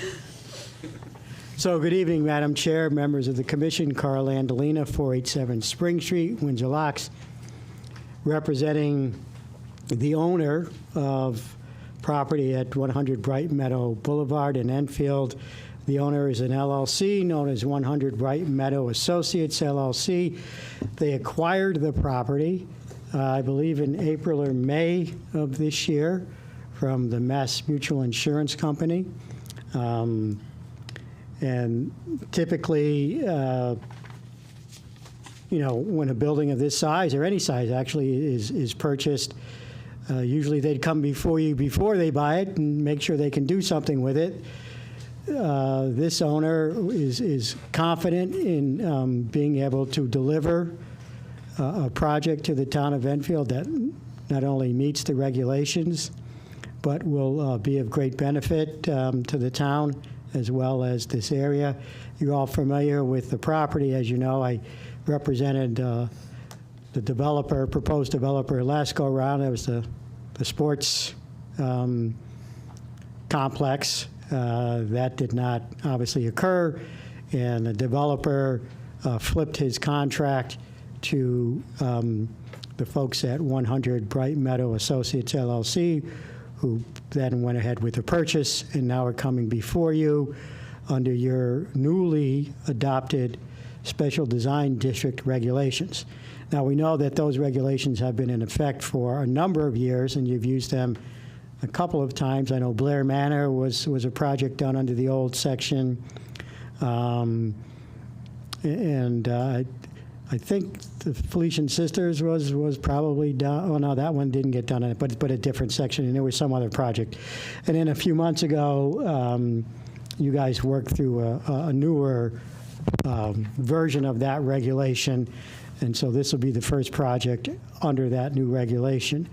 That new regulation requires that before we file an application, that we come before you and show you our concept plan, at least, and which I think is a great thing, so that we can get some initial feedback before the development phase or the design phase goes into high gear, which it will in this project. So I'd like to introduce you to folks that are part of that design team. To my left is Eric Zwena from ZDS Architecture out of Providence, Rhode Island. They have offices also, I think, in Washington, D.C. To my right is Matt Baldino from Soli Engineering with offices in West Hartford and Monroe, Connecticut. And behind us, afraid to come up, I guess, is Paul Rodrigue from also project engineers, Soli Engineering. So Eric and Matt are going to take you through the specific design elements that we have prepared for your review tonight. And with that, I'll turn it over to them. And depending on your reaction to some of these design elements, we're going to go back to the drawing table and hopefully have something to finalize a master plan that we should hope to bring before you sometime in September after your month break. So with that, I'll turn it over to Mr. Zwena. You want to probably use I'll be heard. use the portable one. Oh, okay. Yeah. Thank you very much. Thank Thank you. Okay, thank you very much. It's great Name to and be here. address, please. My name is Eric Zuena, Z-U-E-N-A, founding principal of ZDS Architecture and Interiors. As mentioned, offices in Providence, Rhode Island, and Washington, D.C. Thank you. It's great to be before you folks this evening, and it's great to introduce the project. It's very exciting. It's a big one, and we're excited to walk through it. You know, we all know the property. It's a beautiful structure, of several structures that I have walked personally a couple of times now.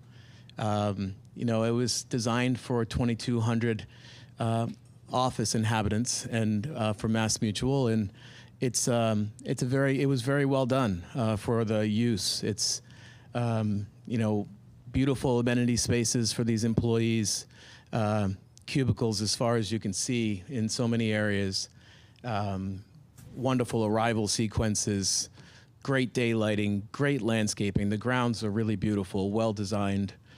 Parking for days, daycare centers, so many great things that could be leveraged for a new use. Because, you know, especially someone who works in Washington, D.C., our nation's capital, there is a lot of conversions taking place, and ZDS does quite a few of them. We convert office buildings to hotels, multifamily developments, and so many different things. And we are always asked to go in and identify, when we visit these properties, it's how do we best leverage what's here. Non-combustible construction, well maintained, all the bells and whistles. So I'm going to introduce you to this development as an adaptive reuse project to convert this to a residential community, one that leverages all the beautiful attributes that this campus has. And I'm going to quickly walk you through it and answer any questions, and hopefully we work together to develop a great project here. I think if I just click, I'll go to the next slide. Thank you. Pretty simple. Thank you. No, I'm happy to do it. Thank you very much. So a few pictures on top that reflect your first point of arrival inside the building, which was recently, very recently rehabilitated and renovated. Beautiful porcelain tile with a Carrara marble finish, wood veneers, just really well done. And then the two pictures to its right are, the one in the middle is the food court, which is a very large food and beverage area for the previous employees. And then the last picture on the right is a good example of what most of the 400,000 square feet look like. On the bottom is an aerial perspective. These buildings were built at different times, and so the one to the top right of the picture is Building 1. And then if you go clockwise, we'll be referencing Building 1, Building 2, Building 3, and then a 6-story parking garage, which is really in great shape. To the left of that parking garage is a daycare facility, and you know, just an amenity that we think is going to really be a differentiator for the people who inhabit this property. At the bottom of the image, you're looking at a beautiful landscaped arrival sequence that walks you through this paved promenade that has heaters to melt the snow, and then you approach a beautiful arrival door to this office campus. And we'll show you how we're trying to leverage each of these contributing factors to this building, this structure. So here's just an architectural site plan. My colleagues at Soli will go into this in much more detail because there are a lot of important considerations for the site specifically. I am going to focus on architecture. And so as I mentioned, now we're at the bottom left-hand corner where Building 1 is, Building 2 going clockwise, Building 3, and then we also have this boomerang-shaped proposed Building 4, which we think is a later phase of this project. Building 1 is 3 stories tall. Building 2 and 3 are Building 1 is, let me do that again. We have a 3-story, and then 4 stories on building 2 and 3, and then the proposal for building 4 is a 5-story building. The planning for this, because these buildings are not ideal for residential conversion. The reason for that is because we look for a 60 to 70 foot depth building to try to get a double loaded corridor. These buildings are more square-like. So the challenge here on a typical floor plate, I'll go to a typical floor plate for you, which is here, is that you end up with this central core that isn't always can be best utilized. And so building 1 and 3 have some great amenity spaces that are not necessarily all programmed at this time, but they'll include everything from dog washing stations to bike storage to gyms, fitness centers, pools on the exterior, and all sorts of additional things we could talk about. But the idea for building 2, which is at the top of that plan, is to core out a section of the building to create an internal courtyard, which provides a double-loaded corridor around the perimeter of that structure. That courtyard is later, which we're going to talk about at the ground floor, leveraged as a communal space, which we think is a great opportunity for both the general public and the residents of this campus to cross-pollinate. And we're going to go back downstairs and talk about that right now. So here's the first floor. The brown color is representative of arrival and amenity spaces. The teal color is the existing food court that we've shrunk down a bit. It's still 12,000 square feet. It's very large, but it's about only 2/3 of its current size, maybe even a little bit less. And we're working on the site and the grading in the front of this building because we want this to be sort of our front doorstep for both visitors and guests. And we want this to be an engaging component of this project. Having the courtyard and having the outdoor patio that's just adjacent to the main arrival door, we think is a great way to welcome the public at this facility. And obviously, it's a huge amenity for the tenants that live here. The Building 1 does not have that lower floor. That's why you're not seeing much happening in that bottom left-hand corner.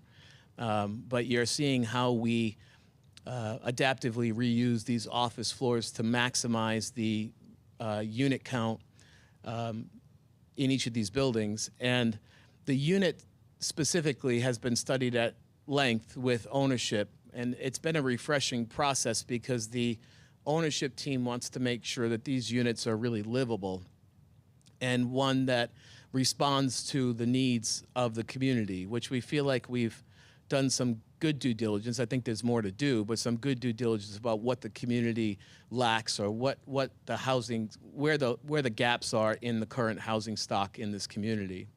So we're trying to fill in some of those gaps, and we're trying to create a very desirable living experience for those who live here.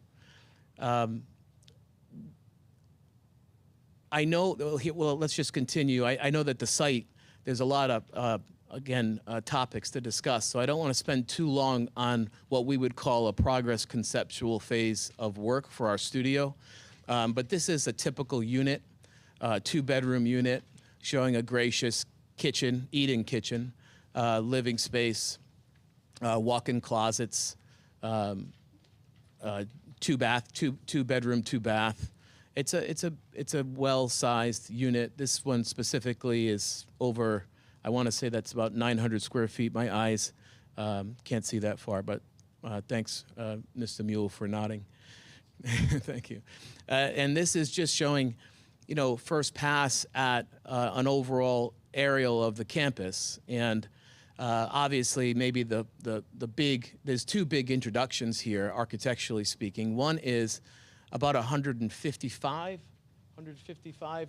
150, 160 townhomes that are up to the left-hand corner. And we're doing that to, again, maximize the use of the vast amenity package that this campus will have. We also recognize that we're able to adaptively reuse this great parking garage, 6-story parking garage. It's in great shape. And so we're able to still have plenty of parking for these townhomes, and we're removing quite a bit of asphalt. Relative to the arrival sequence, we are preserving quite a bit of the natural landscape, the roads, the way vehicles move through the site, with some minor modifications that Soli will discuss. But this rendering also starts to talk about the public area, the outdoor dining space that would be happening in Building 2. And, you know, for those of you who know this property well, there's a 1-story first floor that connects these 3 buildings that, again, we think is a great way to, a great real estate to help amenitize the property. And then lastly, before I turn it over, these, you know, we're really sensitive to the existing architecture. As you know, it's a subjective topic, and some may think it's beautiful and some may not. But it's more of the brutalist type, and we don't want to compete with that. We are, you know, these long ribbon windows that are currently on property, we know that we would want to interrupt them to help us with demising walls for units. So you're seeing this very, very sensitive introduction to these vertical panels that would be some sort of wood-inspired product that would warm this property up a bit and also help us with the location of those demising walls at those continuous ribbon windows that are happening in many instances. And then we're just, you know, taking that same inspiration and trying to do something smart and simple in building 4, which, you know, I did mention it is planned here tonight as a 5-story structure. We think that is still a good scale for this site for a couple of reasons. One, because it marks the perimeter of this campus, and also that it starts at a much lower elevation. So when you look at the overall view of the site, that, you know, we think it marries well to the existing structures. Obviously, the 6-story parking garage will prevail. Daycare facility reactivated, and also on the middle of the page on the left, you'll see a clubhouse that will have an outdoor pool and some additional amenities that would be specifically for the townhomes themselves, and that would be something that they would have ownership of, and the renters in these 4 other larger buildings would have their own amenities in their structures. I'd like to maybe pause here and ask if you would like to ask any questions, or if you'd rather continue with the presentation from a civil design perspective, and then we can open it up. Does anyone have questions at this time? Go ahead. What kind of commercial venture would you anticipate going into the commercial space? So we anticipate it being a food and beverage experience. And whether or not that's a food and beverage experience that's operated by the ownership team, or potentially leased out to a third party. Okay, like a restaurant? Yeah, well, I caution the word restaurant, because we've had discussions about more of a food hall concept, or maybe a multiple kiosk concept. Okay. Something that the tenants and the community we hope would appreciate. Okay. But we haven't quite defined that just yet. It is 12,000 square feet, which is about, Yeah. you know, 3 times the size of a standard. You're talking about the existing food court, right? I am. Okay. Yeah, but again, that teal color is representative of only 2/3, maybe even 3/5 the size of the existing student union, if you will, or Okay, staff yeah, union. yeah, It's a gotcha. very large space. And actually, one thing I'll point out, it's very dark. There's not a lot of daylight. And the top of the plan is showing an area that we want to demolish that is all just utility spaces, which happens a lot in these buildings. There's tons of existing back of house spaces, whether it be server rooms or large mechanical equipment rooms that will not be required for this residential use, because all of the mechanical systems will be separated per unit. So you'll end up with these condenser farms instead of these large VRFs and ERVs that are on the roof and in these rooms now.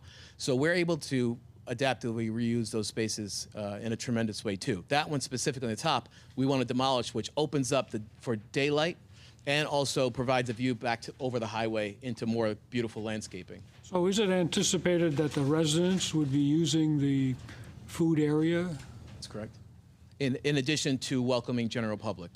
Okay, gotcha. Yeah. And then the other brown spaces would be a little bit more, at this time, we think that those other amenities would be more specific to the tenants that live there. Okay. Gyms, and et cetera, et cetera. All right, thank you. Yeah. Anyone else? Go ahead, Christian. Yeah, I really like actually the concept of townhouses. I mean, I'm a big fan of missing middle housing. Always in need of it. But especially how you have it to kind of not separate, but almost integrate into the Brainerd Road neighborhood. The one thing I'm seeing from there, though, is that it's not actually integrated. So it's fenced today, hoping it would not be fenced tomorrow, and just wondering what your thoughts are in consideration, because I see it, at the very least, I would definitely love to see connection from pedestrian sidewalk connections to the townhouse area. But also, I think it would make sense to include at least one road access out to Brainerd Road. I don't think all three townhouse need entrances, but I would think at least one. So I'm wondering what that omission was, what your take is there. Absolutely. So, good evening. Name and address. For the record, my name is Matt Baldino, a licensed professional engineer with Solely Engineering. Our office is at 993 Farmington Ave in West Hartford. With regards to the kind of connectivity, I guess, from Brainerd, there is an existing, through that central townhouse, there is an existing kind of reinforced turf access drive for emergency vehicles. We're open to evaluating that for further connection, but we do also feel that the access that along the existing boulevard is designed to accommodate significant traffic. So providing that as it maintains today would definitely serve the needs. We're certainly open to evaluating further the connection. With regards to, I guess, the question from pedestrian connectivity, in addition to kind of on-site circulation and on-site amenities, we are also in close proximity to a park. On the top side of your page, the east side of the property, would you? So we would also be including potential future connection to the park as part of this development, kind of extending through the townhouse area off on the east side of the property. Okay, appreciate that. Yeah, and just to be clear, it's not a matter of capacity I'm concerned with. It's really just connectivity. This is a really awkward part of town going down Brainerd Road today. It's stark difference. Right now it's a vast empty parking lot. It feels like a different world. So I would love to see, and you guys are halfway there with the townhouses. So bringing that feel, that homey feel. So I would love to see that connectivity. So yeah, I would strongly advise you to take some considerations to that. Yeah, I would not expect it to be like a main entrance or a main exit by any means, but again, connectivity is a good thing, and I think the flexibility is a good thing as well. Just one note that just came to mind, and I think we need to keep it in our mind, is this would be a private entity, and then, so now you're making it more of a public for people to go off of Brainerd Road, go through this, to take a shortcut to get to Long Meadow. That's a Would be concern. It's a big concern, Yeah. because this is a relatively tight, compacted community, and you're now got people flying through it, trying to make their shortcuts. And to be clear, and I that's just agree with that something that we concern. have to And I'm not suggesting we turn Right. it into But I'd a like to see a thoroughfare. walkway I'd like through to it. see connectivity, and yeah, Right. I would agree. I don't want to see it used as a shortcut. Right. And I mean, I think the nature of the road, the residential, the curviness, Right. there's going to be a lot of folks. So I think that would naturally limit it. But yeah, I'm in total agreement. I would like to see some kind of walk out Absolutely. to Brainerd Road because there is sidewalk. Yeah. And so it would be a great way to walk, and then you could walk down Brainerd Road to the park and that. But I'm not sure I'd want to see curb cuts there. Just at this point, just something to think. Yeah. All right, I'm sorry. It's, sorry. Oh, okay, go ahead. Sorry. I tend to agree with Commissioner and kind of half of your concept. Definitely connectivity, walking, especially with the park that's adjacent. Yeah. But I would say no dumping of any traffic onto Brainerd Road. And I think that there'll be pushback from the residents, and I don't blame them. Emergency access only, like it is now, but no traffic. Just That's me. I mean, I don't things see. in my mind. Yeah. And I think, just going a little more forward, we constantly hear about North Thompsonville, the entrance to State Line, and the quality of businesses, the type of structures that are there. It's kind of gotten run down over the years, which used to be a very, very vibrant State Line business area. So I think the more traffic and the more business that people that could have opportunities out onto Route 5 will even help that area, because we do get a lot of complaints about, I call it the North Thompsonville area, and we shouldn't forget about North Thompsonville. We're always focused on Thompsonville, but that used to be quite a vibrant area at the State Line there, and now it's kind of, it's changed tremendously over the years, and people stop me on the streets and constantly ask about it, and we hear different complaints about different types of businesses that are there. So with this kind of development, that's also going to enhance that whole end of Enfield Street, the whole northern end. So again, having the cars go onto Brainerd Road would serve no purpose whatsoever, but it would serve a purpose to go back up onto Route 5 and visit some new businesses possibly. Go ahead. I'm sorry. No worries. So just to kind of go over the site layout in a little more detail, I know questions have started to come up. But as part of the site, really, we are designing it with townhomes. There are 157 townhomes on this site. Really kind of, we envision phasing this development into the townhomes. If you were looking on the plan to the right, the south side, that section of townhomes under one phase, with the section in the eastern corner along the wetlands to be a separate phase, all included as part of the master plan development.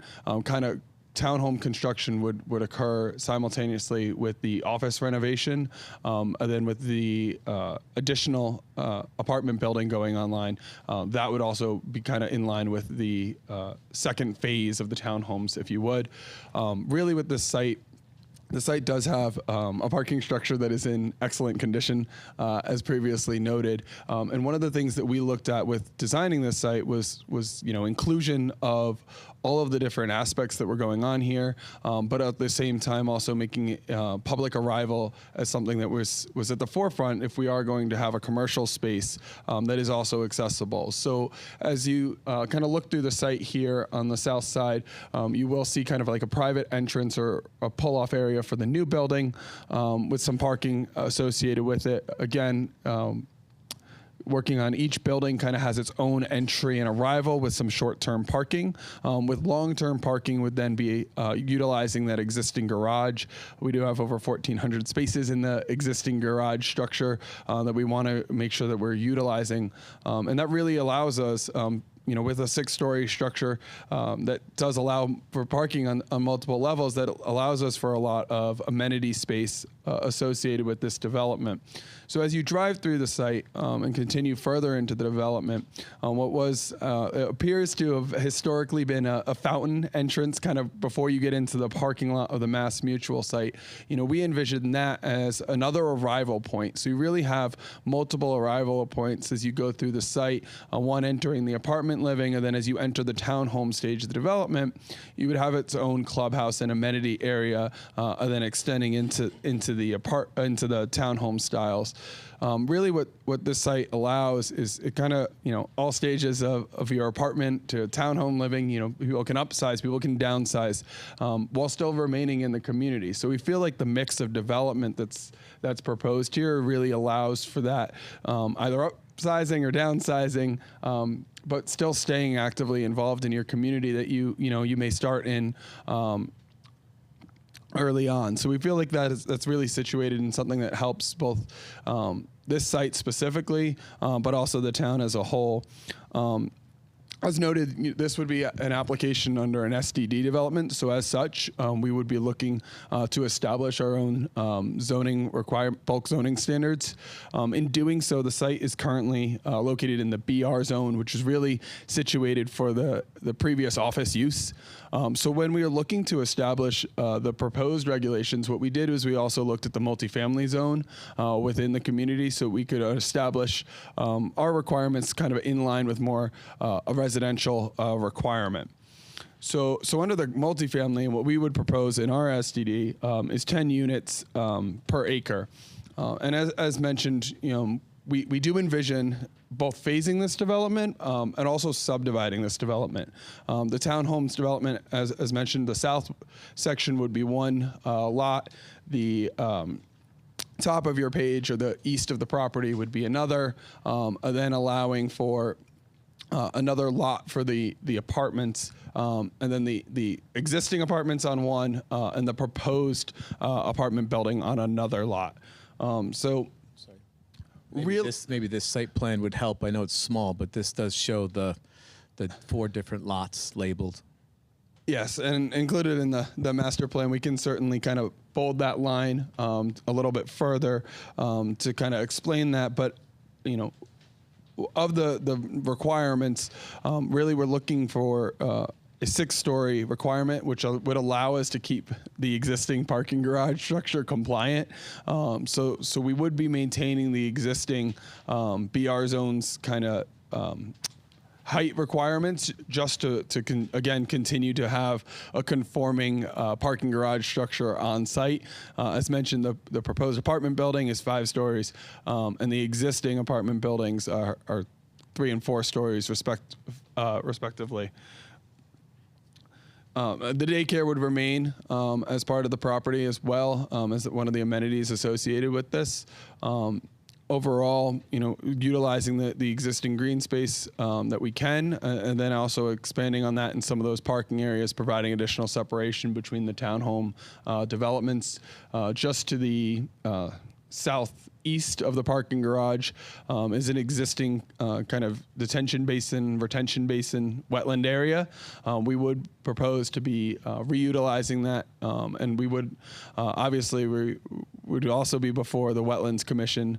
This is the first step in many steps, and we're here to solicit your feedback as we bring this forward to a master plan and then eventually a site plan application.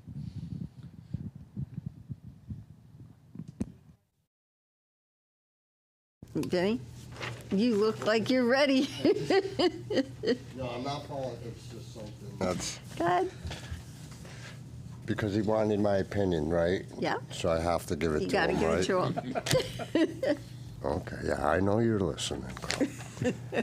I like the townhouse ideas. Great idea. I'm not excited about a 5-story apartment building. I don't know how that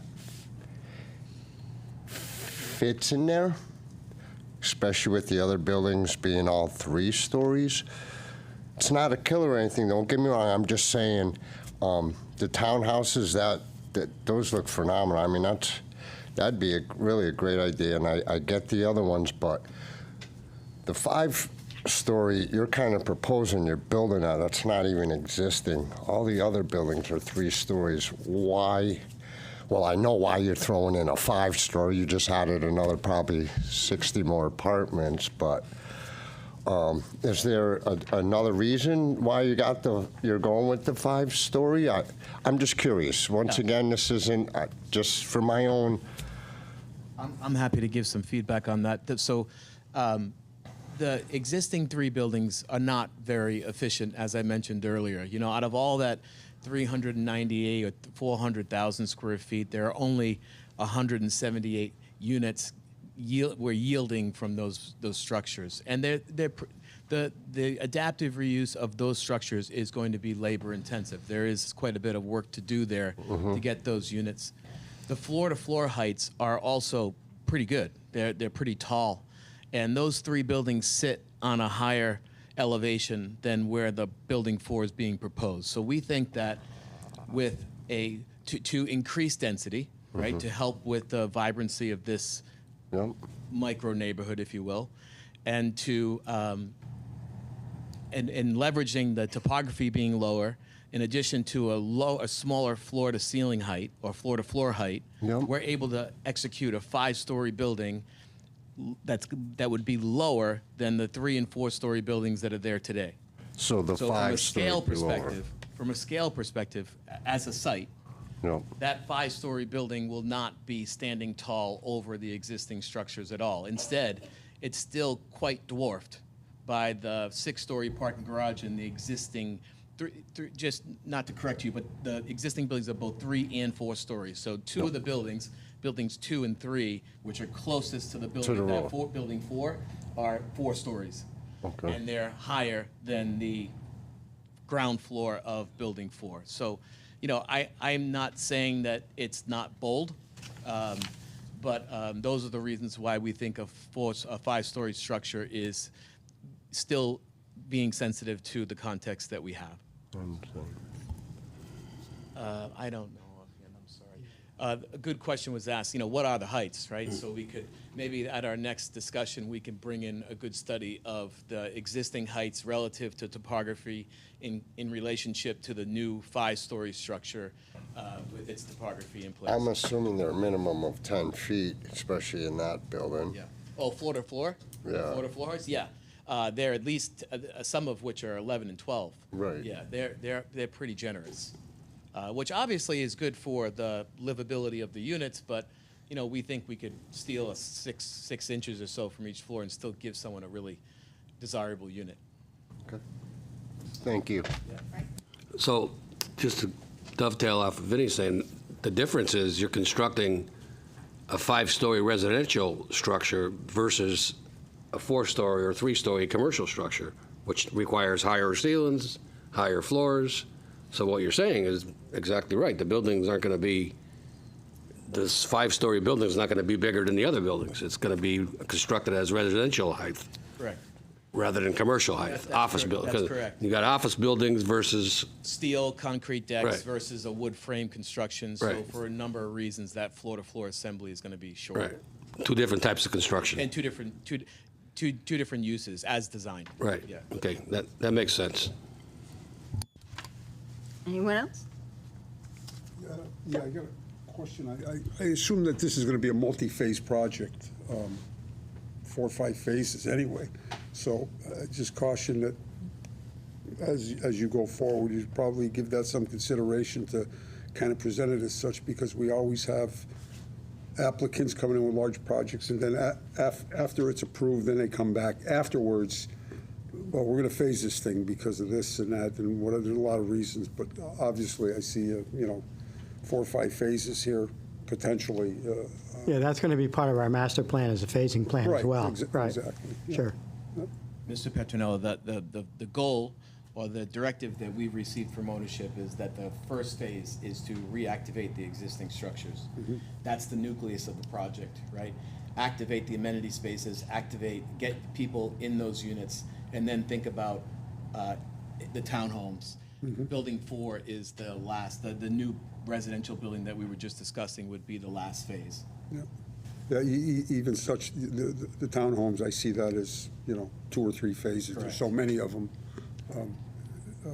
In this way here, you can do it that way, bond it out that way, or, and so forth, meet the town requirements maybe a little bit better. So, but that's all I had.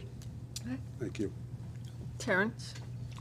Yeah, just a quick question. You want to subdivide, if I can, the project. Is that in a plan with how you expect to develop? So you've Yes. got your buildings that are there you want to redo first, I understand all that. And then you want to redevelop one lot at a time? So as we see it, well, obviously, the 3 buildings will be located on one specific lot, right? Yep. And then the new building itself, the new residential building, will be on a separate lot. And I guess the townhomes will be on a couple different lots, or?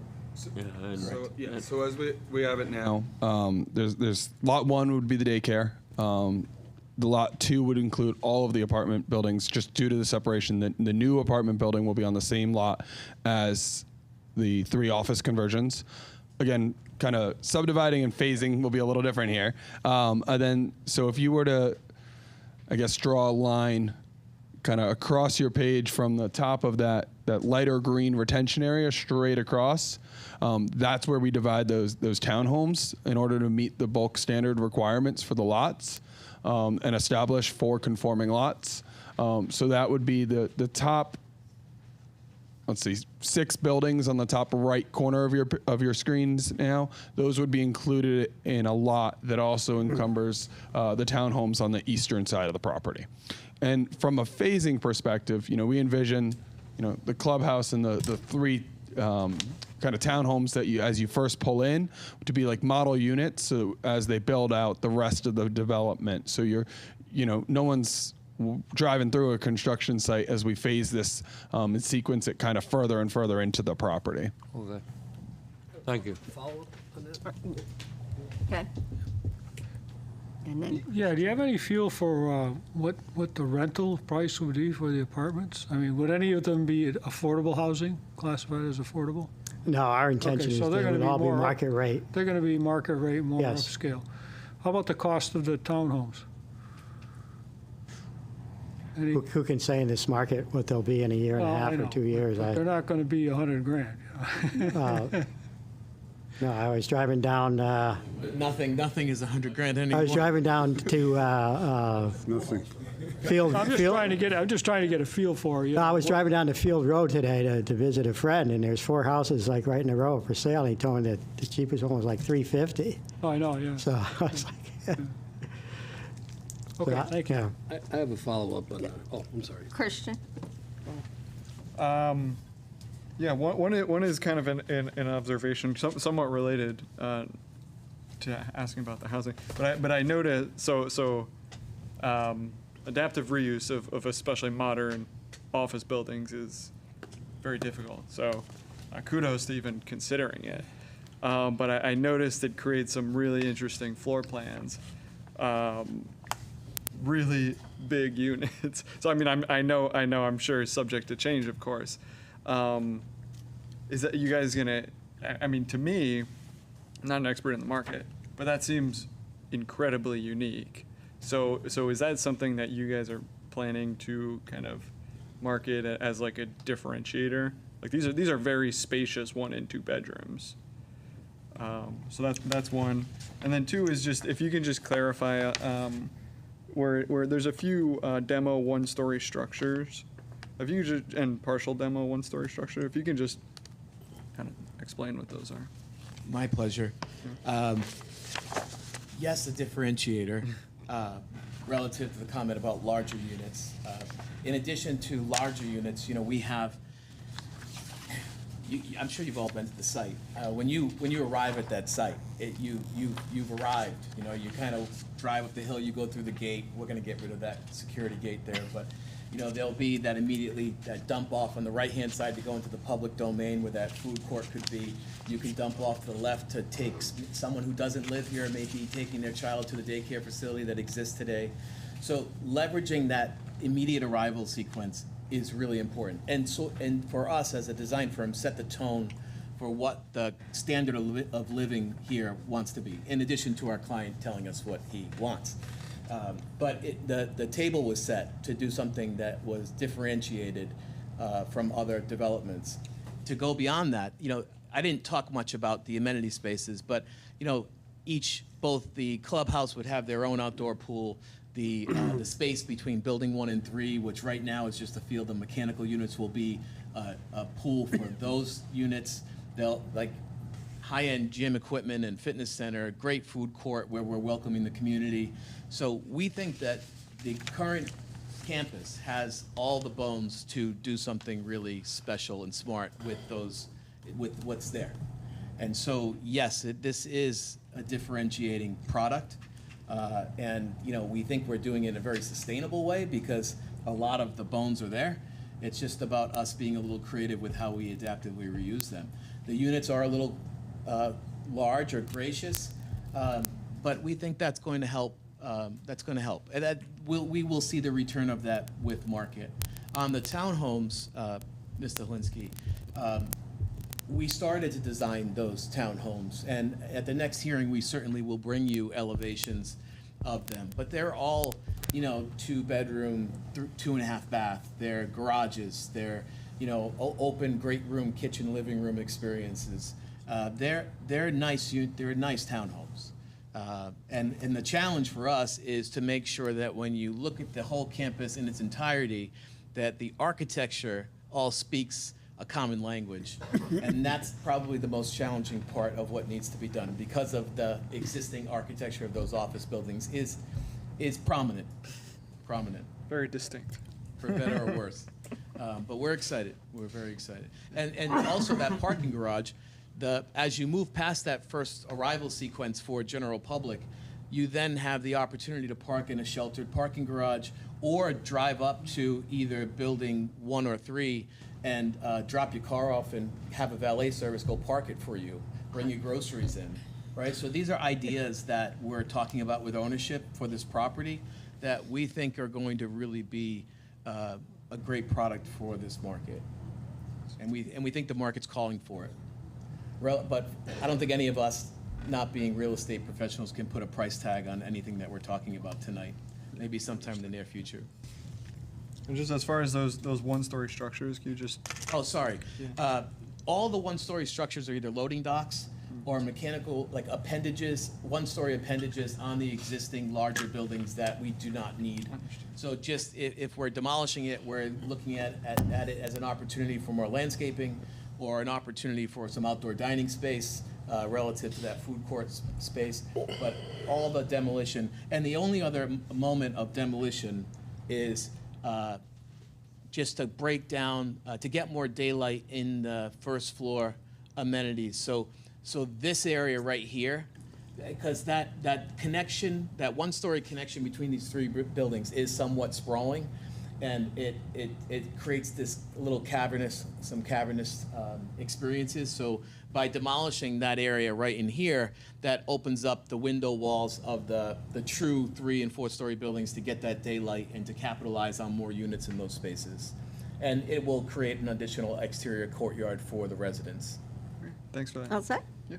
Frank? Yeah, just to go back on, we were mentioning the word lots and phases, and the project envelope right now, the whole envelope, is 1 lot, 1 deed, right? You're not talking about coming back for subdividing and all different, is that part of it? Because No, we're going to be taking anything out of content. You're using that word lot here, that lot, lot Yeah. 1, lot 2. Let's So not make sure we get confused on this whole. So when we come back with our master plan, which we envision at this point would be just to change the zone and to get approval of the master plan. Right. We don't expect that could change, to come back and actually with a site plan approval. That'll come later. But one of the things that is built into your regulations is that we get to create sort of our own bulk requirements. So let's say frontage in a specific zone is 100 feet. Mm-hmm. Well, we might be creating an area here where frontage might be 75 feet, or something different, where heights would be for this project only. So it's be a specific plan for a zoning bulk table for this land only. And so that would include the necessary frontages and areas to accommodate the 4 lots that we're talking about, no more. Right, but not changing the legal definition of the land on the deed. It's still, it's one piece, it's one parcel. No, we'd subdivide into 4 separate parcels. You are going to, okay. Yes, and that would be for phasing, but also for financing. Okay. To get like one right now, lender. currently it's 1, right? Yes. Right, that's what I wanted to be clear. Yeah, it's 1 now. People can get very confused when you're starting to talk about lots. And, No, we're going to create 4 lots here. Okay. As I said, 1 would be the daycare. Yep. The existing buildings and the proposed building would be on a separate lot. And the number of townhome units is somewhat substantial and would have to be done in phasing and may require dividing that into 2 separate lots for financing and all that other kind of thing. But, we're not going to get one lender to go all in on, Okay, so under this number of units. STD, under this regulation you're using, subdividing is allowed in it? Yes. Okay. We think it is. So Yeah. we're going to. I just wanna make That'll be sure. our plan. So we'd be coming back asking for you to accept our bulk table. Yeah. It's the height, frontage, all of that. Yeah. So give us a zone change to the SDD. Give us permission of her master plan. And one of the part of the bulk table would be the number of units per lot. Right. All right, or on an acreage basis. Now, one of your multifamily uses now in town goes up to 16 an acre. All right. So what we're proposing would be, and again, the way the lots would be drawn would accommodate a 10 unit per acre density. Yep. So we hope that you would approve the master plan, do the zone change, fix the density at 10 units an acre, and give us permission to subdivide based upon a bulk table that you would agree with us on. So that kind of goes back into Commissioner Petronello's talk about phasing this. Right. So that makes it even easier if you do it that way. Correct. That automatically phases it, Absolutely, yes. right? So that's a good thing. Right. We think it is. I'm not trying to, mess things up here, but I'm trying to make it easier so that Yeah, we don't have we- any hurdles to jump over later. Yeah, we understand that you can't do this number of units in one phase, and we don't Right. plan to. It's going to take So that all time. works together, the It all works- phasing all and the fits together. subdividing and everything. Okay. Right. Good. Yeah, I was a little confused then when you started talking about lots. Right. Right now, it's 1. It's We're gonna- 1 lot. We're going to ask for 4. Okay, thank you. This drawing, it's second to last page in my packet. I don't know if it's the same in yours, but if you look at, there you go. We should have done a better job of If you look making those closely, you'll lines see bolded. the center. It's a dashed dot line that's in bold that shows you the lot perimeter of each of the 4 parcels. And for all the reasons we're talking about, that's why. Well, that makes it even easier, though, if you're going to do it that way, and for all the other concerns, some of the concerns that were raised here. Absolutely. So it's right now, but it is 1 piece of land. That's correct. Yeah, 62 or Bright something, I Meadow, think. whatever, Bright Meadow, right? Bright Yeah. Meadow Boulevard. Although I do remember there was a small parcel when we did the, it's called 85 Meadow View or whatever, Bright Meadow. It's like an acre Well, I'm and a thinking half. about that last application. Yeah, that's right? way up in the corner, Yeah. so, but that'll be folded into one of the, No, that's what I was, yeah. only because sitting through that last process, it was, Yeah. The other thing I should mention right up front is that I think, because we've got the watershed, I don't, that was a big concern last time, especially with wetlands and the concerns of the Connecticut Water Company, who owns that property and has wells in that section, a well field, that we've already started engaging with them, and we're hopeful that this project will be more receptive to their needs than the last one, well, I which was think their acres issues and were more acres. runoff off those fields and the Right, yeah. chemicals that come off the Right. turf and all that stuff, so we don't want to have that here. Right. That, I think, right? Am I correct? Yeah, That was some of their- that was a big problem for Connecticut Water Company, right? Well, thanks for clarifying. And the residents, too. The Yeah, residents in the area, right. They were concerned about No, that. but thanks for clarifying that, because I was getting a little confused when you started talking about lots, because I know right now it's 1 lot, or Right. 1 deed. Yeah. Thank you. No problem. Okay, anybody else? Anything else you want to go over? Not at this point. Okay. Yes, Lori, go for it. Okay. So, actually, this plan looks pretty good. I had some just questions to clarify things, and you did say that the commercial was mostly going to be food and beverage. Do you think that it'll be anything more than that? And then I just wanted to clarify that that these amenities would have public access. Yes to the public access. Well, as far as I'm sorry, not amenities, but the commercial The property. commercial property, Yeah. yep.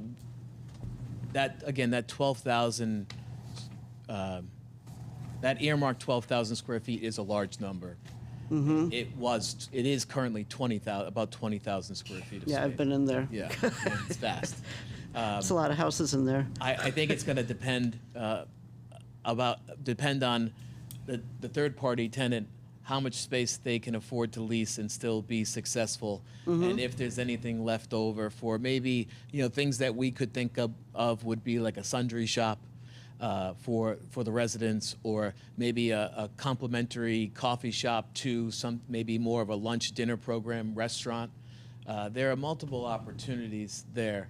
A small dry cleaning service that brought clothes off-site for dry cleaning, not to do the dry cleaning actually on property, although there's plenty of back-of-house spaces where we can do that. So we want to make sure that maybe a small hair salon with limited services for the residents, trying to create as many of the amenities on property that we can and still keep this project performing. I think that's going to be what's critical. And if it's third-party operator, then the general public is going to be a requirement, right? Because there are only so many tenants living here. So it's going to be very important that we're doing a good job welcoming general public, because that's the only way a third-party operator would survive.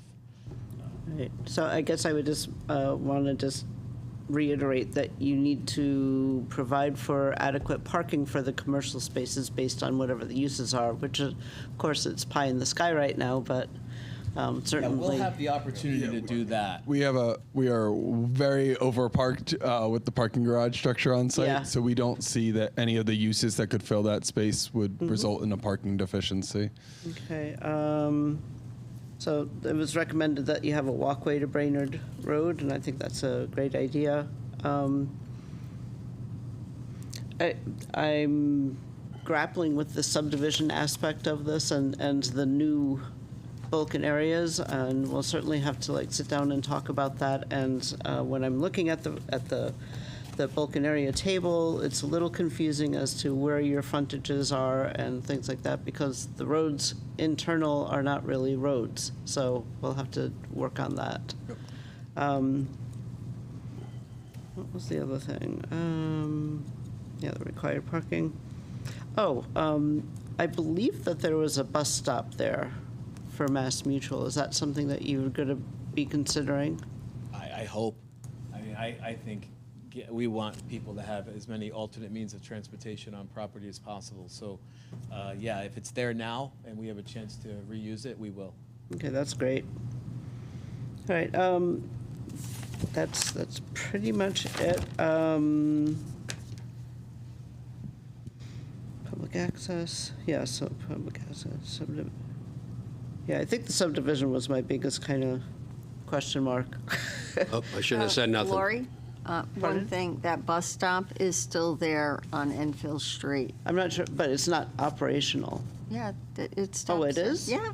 Awesome. Yeah.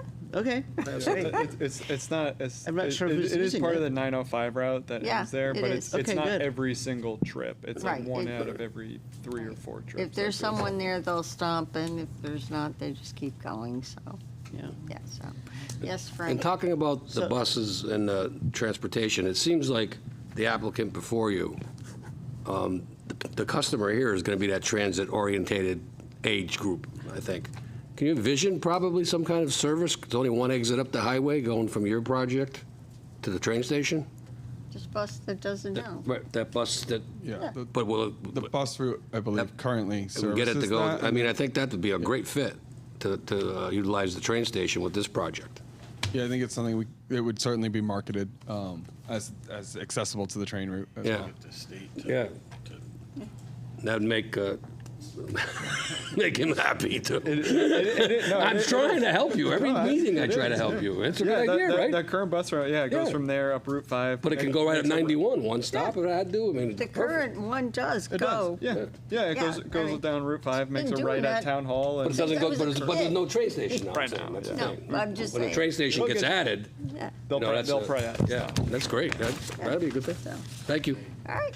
So, just another thing. So, actually, our parking standards are actually 1 space per 1 bedroom or studio, and 2 spaces for anything 2 and above. So, I think that's even making more of a fact that you're overparked. Yeah. So, which is, we could work with that. I just want to please beg you to come in sooner than later, have conversations with us, call us, let's sit down and discuss the next steps and how to get to that master plan and try to work things out. Yeah, thank you for the offering. We'll take advantage of that. And, come in for our ARTs anytime you want. Yep. We'd rather see you numerous times than not at all. Or just once. Okay. Thank you. All right. Well, thank you. Thank you very much. Good luck. Thanks. Look forward to seeing you back. Thanks for the support. Carl will probably see you in September. Carl's not going anywhere. He's got another one waiting outside.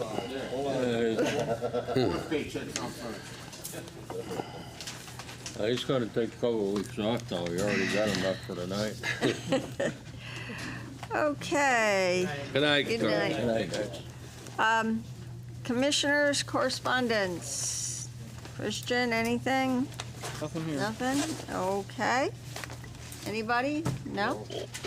Okay, Director of Planning report. Director of Planning report. Okay, so we know where we're at with our zoning regulations. We've got that new draft, which is kind of like the new draft to work off of so we can move forward in a less complicated fashion. So Don Poland and staff will be meeting pretty soon, probably the next week or so, and really start figuring out where we really need to be putting the yeoman's work in as far as recreating some of the regulations and adding some regulations, and then we will do our best to do that, to create them, and then we'll bring them to you for your review. And please, commissioners, please read it. If you have comments or concerns, please email Lori with them. So yeah, that as they're absolutely. working, Yeah, or Georgie. and Georgie. Just put us both on it. Yeah. We're a good tag team. Let's see what else I have. We have a minor modification for the building for SPR 1938 self-storage at the corner of Shaker and North Maple Street. You have a handout this evening. So I'll just read this. At the June 13th, 2024 meeting, this application was approved with conditions. On behalf of the applicant, the PE has informed planning staff about proposed modifications to the development. Key building modifications proposed include resizing of the storage buildings for a wider variety of unit types, designating buildings 9 and 10, which is actually on the east side of your proposed map. And those will be for RV and boat storage, and limiting building height to 16.5 feet. Buildings 1, 2, and 3 will be climate controlled. So these are just additions that were not necessarily discussed during the original application. Parking and circulation improvements involve additional paved surfaces on the southern side, reconfigured exterior RV boat parking near Building 9, and I think there's only 3 spaces there for that, and a shifted parking area outside the fence perimeter. A second gate near Building 3 will create a one-way traffic flow. Additional site upgrades include a dumpster enclosure, revised curbing, updated fencing, black vinyl coated chain link on the west and south, and ornamental fencing on the north and east, and a revised drainage network with no changes needed to the infiltration basin due to a slight reduction of impervious area.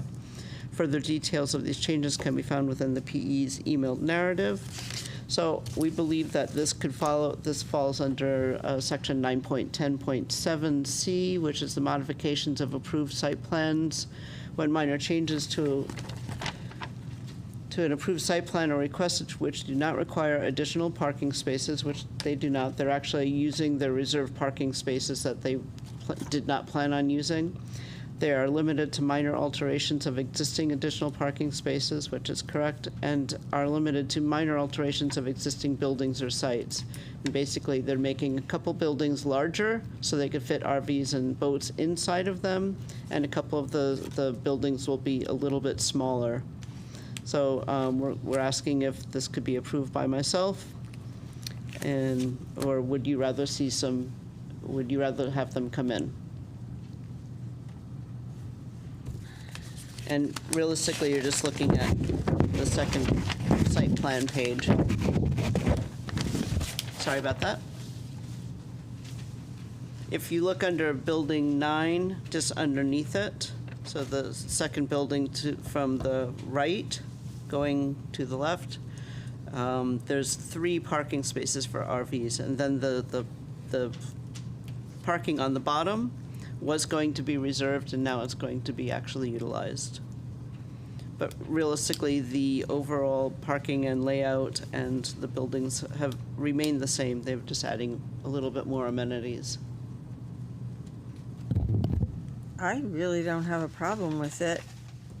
The RVs and boats will be toward the back of the property, and the parking is in the back of the property. It's not really on the front side. But it does have, Oh, I okay, can't good. remember what the landscaping was, but on North Maple. Yeah, no changes on that. Okay. And if you recall, they are putting in the sidewalk along both frontages. Yeah, from what I understand, we went over that quite extensively Yeah. when we Yeah. approved this. And they made some changes, I think, to the landscaping that That will- improved it significantly, right. so. That will it be doesn't show blocking here. it, right. Yeah, right, but, So- so as long as they're maintaining that same Yeah, plan, Yeah. I think we're probably okay. Overall circulation is about the same. yeah. Buildings farther away from parking. Thank you. So, Well, I guess this we're going to could- go through the consensus. Walter? Benny? Joe? The only question I had, clarification on one of the buildings is going to become climate controlled? Yeah. What's that? three of the buildings will become Yeah, climate so controlled. for what, and what use? Storage, people might have like artwork or things like that that they want to store. But they don't want to get moldy or. Books. Which is the only difference I see that raise the flag with me. It's really. That's the only really change It's for not me. really a zoning issue Okay. necessarily, but Okay. it's just an amenity. Just wasn't for part of the site. initial approval, but Yeah. you're good with it? Yeah. Okay. Terrence? Yeah, good. Ken? I'm good. John? Christian? We got a great staff here. I'm good. Rob? All right. Go for it. Okay. All right. Then Anything else? we shall. That's pretty much it. We plan on doing a lot of zoning regulation updates in the next month or so, and have a happy season of summer. Yes, have a great August, everyone. Yeah. And enjoy it. Hopefully the season of summer will not be so hot that we can't stand it. What? We don't, Do we have to actually do it? we don't have anything to, we don't have any No administrative applications approvals. being received either. No applications. No. No it's not an authorization for admin approvals. So, We actually have no applications to be received, which is just shocking. It just is. we've got enough projects, I think. No, I know, we going, have so. tons, but it's Yeah. just, I've never seen this before. But we will have them by Been doing this a long time. September, so.